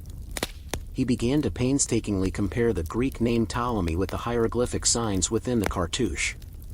This was not a moment of inspiration, it was a slow, tedious process of cross-referencing and pattern recognition. Young correctly identified some of the hieroglyphic signs that corresponded to the Greek letters, but he still believed that the hieroglyphs were purely symbolic, not phonetic, and he was unable to fully crack the code. The final breakthrough came from the French scholar Jean-François Champollion. Unlike Young, who was a generalist, Champollion was a passionate and dedicated linguist who had spent years studying Coptic, the last surviving form of the ancient Egyptian language. He believed that the hieroglyphs were not just symbolic but a mix of phonetic, sound-based, and logographic, word-based, signs. This was a crucial insight, and it was a direct result of his deep, specialized knowledge of an ancient and nearly forgotten language. Champollion, like Young, began his work with the cartouches, but he did not stop there. He used his knowledge of Coptic to make educated guesses about the sounds of the hieroglyphic signs. He was able to use the names of other pharaohs, like Ramesses and Thutmose, to test his theories. The name Ramesses, for example, was spelled out in hieroglyphs that corresponded to his phonetic understanding. It was a painstaking, repetitive process of trial and error, a detective story of the most tedious kind. The work of both Young and Champollion was made possible by the boring, bureaucratic nature of the Rosetta Stone itself. The fact that the decree was a verbatim translation in 3 different scripts was the key. The 3 parallel texts, a feature of a simple administrative document, provided the perfect key to a lost language. The stone's purpose was to ensure the king's message was understood by everyone, from the Greek rulers to the Egyptian priests and the common people. This administrative detail, this simple act of making a text accessible, was the very thing that allowed future generations to unlock an entire civilization. The decipherment of the Rosetta Stone was a watershed moment. It was not a single, dramatic discovery but a slow, methodical grind that took decades of intellectual labor. It was a testament to the power of human curiosity and the importance of preserving even the most mundane of documents. But the story does not end with the decipherment. The Rosetta Stone itself was a minor prize in a much larger conflict. After Napoleon's defeat, the stone, along with other artifacts, was seized by the British. Its quiet journey from a sandy Egyptian fort to the hallowed halls of the British Museum is a testament to the fact that even the most unglamorous historical objects can become the center of a geopolitical struggle. What was the long-term impact of this boring bureaucratic decree? How did the unlocking of ancient Egypt lead to a new way of understanding history and the human experience? The long-term impact of the Rosetta Stone, a boring bureaucratic decree, was nothing short of revolutionary. The unlocking of ancient Egyptian hieroglyphs by Jean-François Champollion in 1822 did more than just satisfy academic curiosity, it opened up an entirely new dimension of human history. For thousands of years, the world of the pharaohs had been an impenetrable mystery, known only through the accounts of later Greek and Roman historians. With the decipherment of the Rosetta Stone, the Egyptians could finally speak for themselves. Their temples, their tombs, and their papyri were no longer just mute monuments, they were libraries filled with the voices of a long-dead civilization. This breakthrough led to the birth of a new academic field, Egyptology. Scholars could now read and understand the vast number of records, from royal chronicles and religious texts to mundane administrative documents like tax rolls and census records. This allowed them to reconstruct the history of ancient Egypt in astonishing detail, revealing a society far more complex and nuanced than anyone had previously imagined. The decipherment of the hieroglyphs provided a crucial link to a world that had been lost for millennia. It gave us a new way of understanding the human experience, showing us that even the most ancient civilizations had their own unique struggles, beliefs, and daily lives. The story of the Rosetta Stone teaches us a profound and humbling lesson. The most significant historical discoveries are often made not by a single, dramatic moment, but by the quiet, dedicated work of scholars and the unglamorous nature of administrative records. The stone itself was a product of a pragmatic, multilingual bureaucracy that was more interested in effective communication than in artistic expression. Its dual-language inscription was a feature of good governance, a simple act of making a royal decree accessible to all. This very act, a mundane detail of a king's rule, became the key that unlocked an entire civilization. The legacy of the Rosetta Stone endures today. It stands as a powerful symbol of the human desire to understand the past and the importance of preserving even the most boring and bureaucratic documents. The stone, a testament to the power of the written word, reminds us that the true history of a civilization is often found not in its grand monuments, but in its quiet, unassuming details. The boring, administrative records of the past are often the most valuable gifts we can receive. The year is approximately 2560 BCE. The site is the Giza Plateau, and the Great Pyramid of Khufu is under construction. The traditional narrative, as popularized in popular culture, is often one of enslaved people toiling under the whip. But the truth, as revealed by the unglamorous, archaeological evidence of the workers' villages and the boring administrative records of daily life, is far more complex and fascinating. The construction of the Great Pyramid was not a testament to forced labor, but a monumental feat of logistics, administration, and social organization. It was a project that required the feeding, housing, and management of tens of thousands of skilled and unskilled workers, and the mundane details of their lives are the true story of how the pyramids were built. To understand this feat, you must shift your focus from the Grand Pyramid itself to the sprawling, organized settlement that was built to support its construction. On the Giza Plateau, archaeologists have uncovered a sophisticated and well-planned workers' village. This was not a temporary camp, but a permanent city, complete with bakeries, breweries, barracks, and even a cemetery for the workers who died on the job. The very existence of this well-organized settlement points to a highly centralized and efficient administrative system.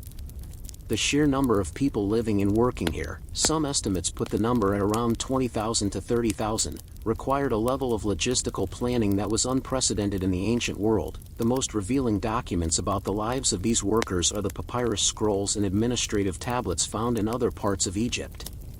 These records detail the daily rations of food and drink that were provided to the workers. The records show that the workers were not given a simple diet of bread and water.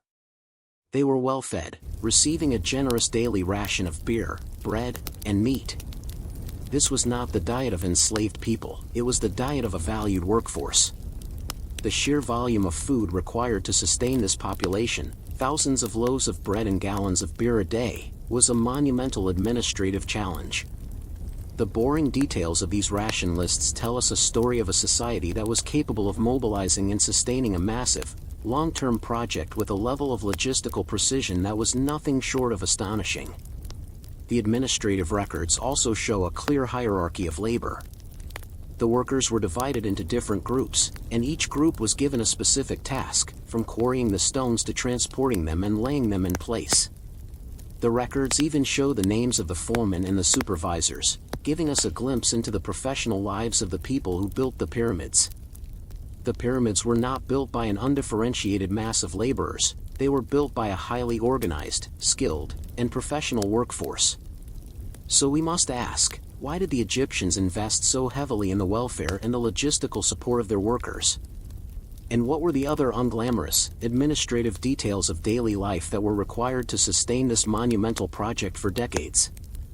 The Egyptians invested so heavily in the welfare and logistical support of their workers because the construction of the Great Pyramid was not a simple building project, it was a national economic and social endeavor. It was a way for the pharaoh to consolidate power, showcase his divine right to rule, and provide meaningful, long-term employment for a significant portion of his population. The workers were not enslaved people, they were a paid labor force, conscripted during the annual flooding of the Nile when agricultural work was impossible. This provided a productive outlet for a large part of the population that would otherwise be idle, and it was a way for the state to manage and control its workforce. The cost of feeding and housing these workers was an investment in the stability and prosperity of the state. The administrative details of daily life in the workers' village were a microcosm of a highly organized, centralized state. The archaeological evidence reveals a level of planning and precision that is remarkable. The village itself was laid out in a grid, with long, narrow barracks for the workers. There were communal kitchens, large-scale bakeries, and even areas for brewing beer. The bakery operations were particularly impressive, with large-scale industrial ovens designed to produce enough bread for thousands of people a day. The administrative documents confirm this, with detailed records of the quantities of grain that were sent to the site and the amount of bread that was produced. The logistics of a single meal, from the grain being transported from the fields to the bread being baked and distributed to the workers, were a monumental administrative feat. The daily rations were more than just food, they were a form of payment and social control. The workers received a generous ration of bread and beer, but also had access to a variety of other foods, including meat and fish. This diet was often better than what the average Egyptian farmer would have eaten, and it served as a powerful incentive for the workers to remain on the job. The administrative documents also show that there were different levels of rations for different classes of workers. The skilled craftsmen, who carved the intricate details of the burial chambers, received more and better food than the unskilled laborers who moved the heavy stones. This system of tiered compensation was a boring but essential detail of a hierarchical society, and it was a crucial part of the social contract that allowed the project to run smoothly for decades. The project also had to contend with the mundane realities of healthcare and death. The workers' cemetery on the Giza Plateau, uncovered by archaeologists, provides a wealth of information about their lives and deaths. The skeletons show evidence of healed bones, suggesting that the workers received medical care and were well treated. They were not simply thrown into a mass grave, they were buried with some ceremony, and their graves, while humble, show that they were a valued part of society. The administrative records also show that the workers were granted time off for sickness or for family matters, another detail that points to a professional workforce, not enslaved people. The construction of the Great Pyramid, therefore, was not a story of brute force and oppression, but a testament to a society's ability to mobilize and manage a massive, long-term project. The boring, unglamorous details of daily life, the rations, the housing, and the healthcare, were the true secrets of its success. They were the administrative engine that kept the monumental machine running. But what was the final, most unglamorous detail of this grand project that cemented its legacy? And how did this massive administrative and logistical feat ultimately contribute to the decline of the very pharaohs who built it? The final, most unglamorous detail of this grand project that cemented its legacy was the sheer, unsustainable cost of its construction. While the pyramid was a monumental feat of logistics and administration, the vast amount of resources required to build it, from the food and water for the workers to the tools and materials, was an immense drain on the state's coffers. The administrative records show that the state's economy was almost entirely dedicated to the construction of these massive monuments. This obsessive focus on a single, unproductive endeavor ultimately contributed to the decline of the very pharaohs who built it. The resources and manpower that could have been used to build irrigation canals, expand trade, or establish a more stable administrative system were all poured into the construction of a single, extravagant tomb. The legacy of the pyramids, for all their glory, was the slow, administrative hollowing out of a once powerful dynasty. The administrative records, in their boring detail, show a clear picture of an economy that was dangerously centralized and dependent on the will of a single ruler. When the pharaohs who built the pyramids died, the administrative and economic machine that supported the project came to a grinding halt. The workers' villages were abandoned, and the complex system of logistics that had fed and housed tens of thousands of people simply ceased to exist. This was not a military defeat, it was a bureaucratic collapse. The very system that allowed for the construction of the pyramids was too rigid and too expensive to be sustained. This lack of flexibility and administrative foresight ultimately contributed to the decline of the Old Kingdom and the subsequent period of decentralization and chaos. The story of the Great Pyramid, when viewed through the lens of its mundane, administrative details, is a powerful reminder that the greatest achievements in history are often built on a foundation of unglamorous, hard-won logistics. The pyramid was not a product of magic or alien intervention, it was a testament to the power of human organization and administrative efficiency. But it also serves as a cautionary tale. The very system that allowed the Egyptians to build such a magnificent monument was also their greatest weakness. The excessive cost and the administrative rigidity of the project made the empire vulnerable to internal dissent and external threats. The enduring legacy of the pyramids, therefore, is not just in their physical form but in the boring, administrative records that tell us the true story of their construction. They are a monument to the human capacity for organization, but they are also a testament to the fact that a grand, unsustainable project can, in the end, be a civilization's greatest downfall. The most profound lessons of history are often found not in the great sagas of war and conquest, but in the quiet, unglamorous details of a budget ledger. The year is approximately 1700 BCE. On the island of Crete, a civilization is flourishing. They are not known for their military might or their grand conquests, but for their art, their sophisticated urban centers, and their mastery of the sea. This is the Minoan civilization, and its administrative and economic heart is not a grand capital city, but a series of magnificent, sprawling palaces at places like Knossos and Phaistos. The narrative of the Minoans is often one of a peaceful, artistic people, but the truth, as revealed by the most mundane of documents, the clay tablets found within the palaces, tells a far more complex and boring story. The Minoan palaces were not just royal residences, they were the bureaucratic and economic hubs of a vast trading empire, and their administrative records are the key to understanding a civilization that had been lost to time.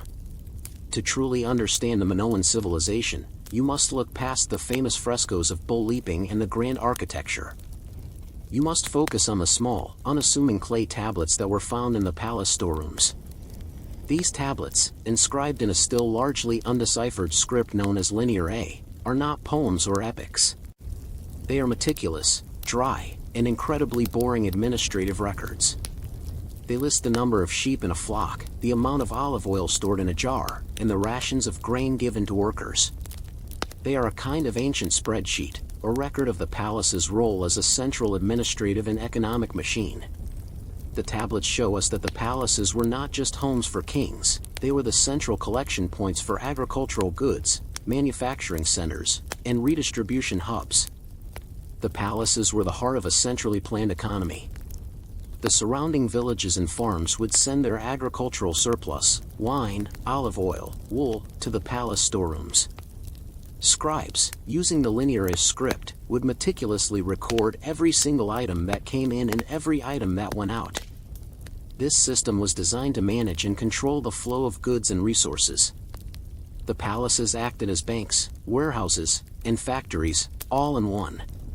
The goods were then used to sustain the court, to pay the craftsmen and laborers, and, most importantly, to trade with other civilizations across the Mediterranean. The boring details of these ledgers are the true story of Minoan wealth and power. The Minoan civilization's power was built on this administrative and economic foundation. Their ships, which sailed to Egypt, the Levant, and the mainland of Greece, were laden not with military spoils but with trade goods. Their empire was not a product of military conquest but of commercial dominance. The palaces were the logistical hubs that made this trade possible. They were the centers of accounting, inventory, and logistics, and their administrative records are a testament to a society that valued organization and efficiency above all else. So we must ask, what was the purpose of this incredibly complex administrative system? And what was the unglamorous, fatal weakness of a civilization that relied so heavily on a single, centralized form of economic control? the incredibly complex administrative system of the Minoan palaces served one central purpose: to manage a redistribution economy. The palaces were not just homes for the king, they were the central collection points for all the agricultural surplus of the surrounding regions. Farmers, craftsmen, and laborers would bring their goods, grain, olive oil, wool, and wine, to the palace storerooms, and in return, they would receive a ration of food and other goods from the central store. This system ensured that the palace elite controlled all the resources, which they could then use to fund their vast trade network, pay their craftsmen, and support their artists and priests.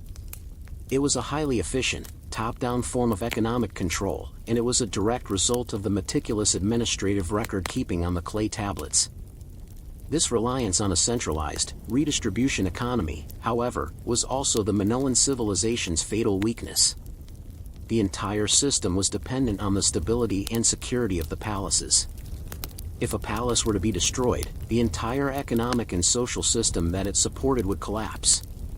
The meticulous records, the careful organization of the storerooms, and the complex system of redistribution were all rendered useless by a single, catastrophic event. This lack of flexibility and decentralization made the entire civilization incredibly fragile. The archaeological and geological evidence suggests that the Minoan civilization was brought down by a series of interconnected disasters. The most significant of these was the eruption of the Thera volcano, a massive explosion that took place on a nearby island in the Aegean Sea. The eruption would have caused a series of devastating tsunamis and would have covered much of Crete in a thick layer of ash, disrupting agriculture and trade. This ecological disaster was likely the final blow to an already fragile system. The Minoan palaces, with their vast storerooms and centralized control, were simply not equipped to handle a crisis of this magnitude. The records on the clay tablets stop abruptly around 1450 BCE, indicating a sudden and catastrophic end. The palaces were not just abandoned, they were destroyed either by the eruption itself or by subsequent invasions from the mainland of Greece. The most unglamorous detail of this collapse is that the meticulously organized administrative records, the very things that kept the civilization running, were the first to be lost. The collapse of the palaces meant the collapse of the bureaucracy, and with it, the entire economic system. The Minoan civilization, which had no external military force to defend its trade routes, was completely unable to withstand a series of environmental and social shocks. This boring, administrative collapse of the Minoan civilization brings up a final, crucial question: what was the lasting legacy of a civilization that was erased from history? And how did the boring details of its administrative records, its obsession with ledgers and spreadsheets, become the key to understanding a people who were once thought to be a myth? The lasting legacy of a civilization that was erased from history lies in its meticulously boring administrative records. While the grand palaces and frescoes of the Minoans were lost to fire and earthquake, the clay tablets, which were the most mundane of documents, survived. The very act of a catastrophic fire that destroyed the palaces baked the unbaked clay tablets, ensuring their preservation for thousands of years.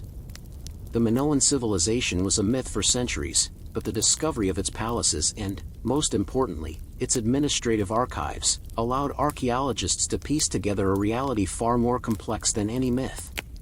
The linear A tablets, though still largely undeciphered, provide a clear picture of an advanced, centrally planned economy. They are a monument to the power of administrative record-keeping, a testament to the idea that a civilization's true story is often found not in its heroic myths, but in its daily ledgers. This boring, administrative legacy has a profound impact on how we understand history. The Minoan civilization, which was once thought to be a simple, peaceful society, is now understood to be a powerful and sophisticated trading empire. This understanding came not from grand military victory stele or epic poems, but from the painstaking study of inventories, trade agreements, and lists of rations. The meticulousness of the Minoan scribes, who carefully recorded every detail of their economy, has allowed us to understand a civilization that would otherwise be a complete mystery. The palace economy was the very thing that made the Minoans prosperous, and the sudden destruction of that economy, recorded in the abrupt end of the tablets, is the very thing that tells us the story of their downfall. The story of the Minoans is a powerful reminder that the quiet, unglamorous details of history are often the most significant.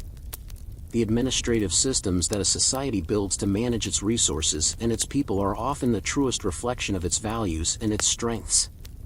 And it is the careful study of these systems, the boring, methodical work of scholars and archaeologists, that allows us to connect with a world that was lost to time. The year is approximately 150 CE. You are a soldier in a Roman legion, stationed on the far-flung northern frontier in modern-day Britain. Your life is not one of constant, glorious battle. It is a mundane, repetitive cycle of marching, training, and building. Your most important interaction with the Roman Empire is not with the emperor or a general, but with a quartermaster and a scribe, who meticulously track every detail of your life. The true story of the Roman army is not found in the thunder of a legion on the march, but in the boring, administrative details of a soldier's paycheck. The Roman army was not just a military machine, it was a complex, self-sufficient bureaucratic organization. At its heart was a system of meticulously kept records. Every legionary had a file, and in that file, a scribe recorded everything: their name, their birthplace, their length of service, and, most importantly, their pay. The soldier's paycheck, known as a stipendium, was not a simple transaction. It was a complex ledger of income and expenses, a quiet, unglamorous record of a soldier's financial life. A soldier's pay was a small, but regular, sum. But a significant portion of that pay was immediately deducted to cover expenses. The boring details of these deductions are the key to understanding a legionary's daily life. A portion of their pay was deducted for food, which was known as the annona, or grain ration. Another portion was deducted for their uniform and equipment. The legionary did not own his armor or his sword, he was renting it from the army, and the cost was meticulously recorded. There were also deductions for medical care, and even for burial insurance, which ensured that a soldier's funeral would be paid for if he died in service. The military was, in essence, a kind of bank, a provider of goods and services, and a guarantor of a soldier's final journey. The pay was not always in cash. The legions were often paid in coin, but a significant portion of their compensation was in goods and services provided by the army. The grain ration, which was a constant and reliable source of food, was more valuable to a soldier than cash in a time of uncertain supply. The quality of their equipment, which was centrally supplied and maintained, was a matter of life and death. The mundane details of a soldier's paycheck show us a system of total control, where the army managed every aspect of a soldier's life, from his food to his funeral. This boring, administrative system was the true source of the Roman army's discipline and loyalty. The soldiers were not just fighting for glory, they were fighting for a steady income, a reliable supply of food, and a sense of security that was rare in the ancient world. The system created a bond between the soldier and the state that was far stronger than any oath of loyalty. So we must ask, what were the unglamorous, administrative details of the Roman army's financial system that made it so stable and so long-lasting? And how did a failure of this boring, bureaucratic system ultimately contribute to the downfall of the Roman Empire?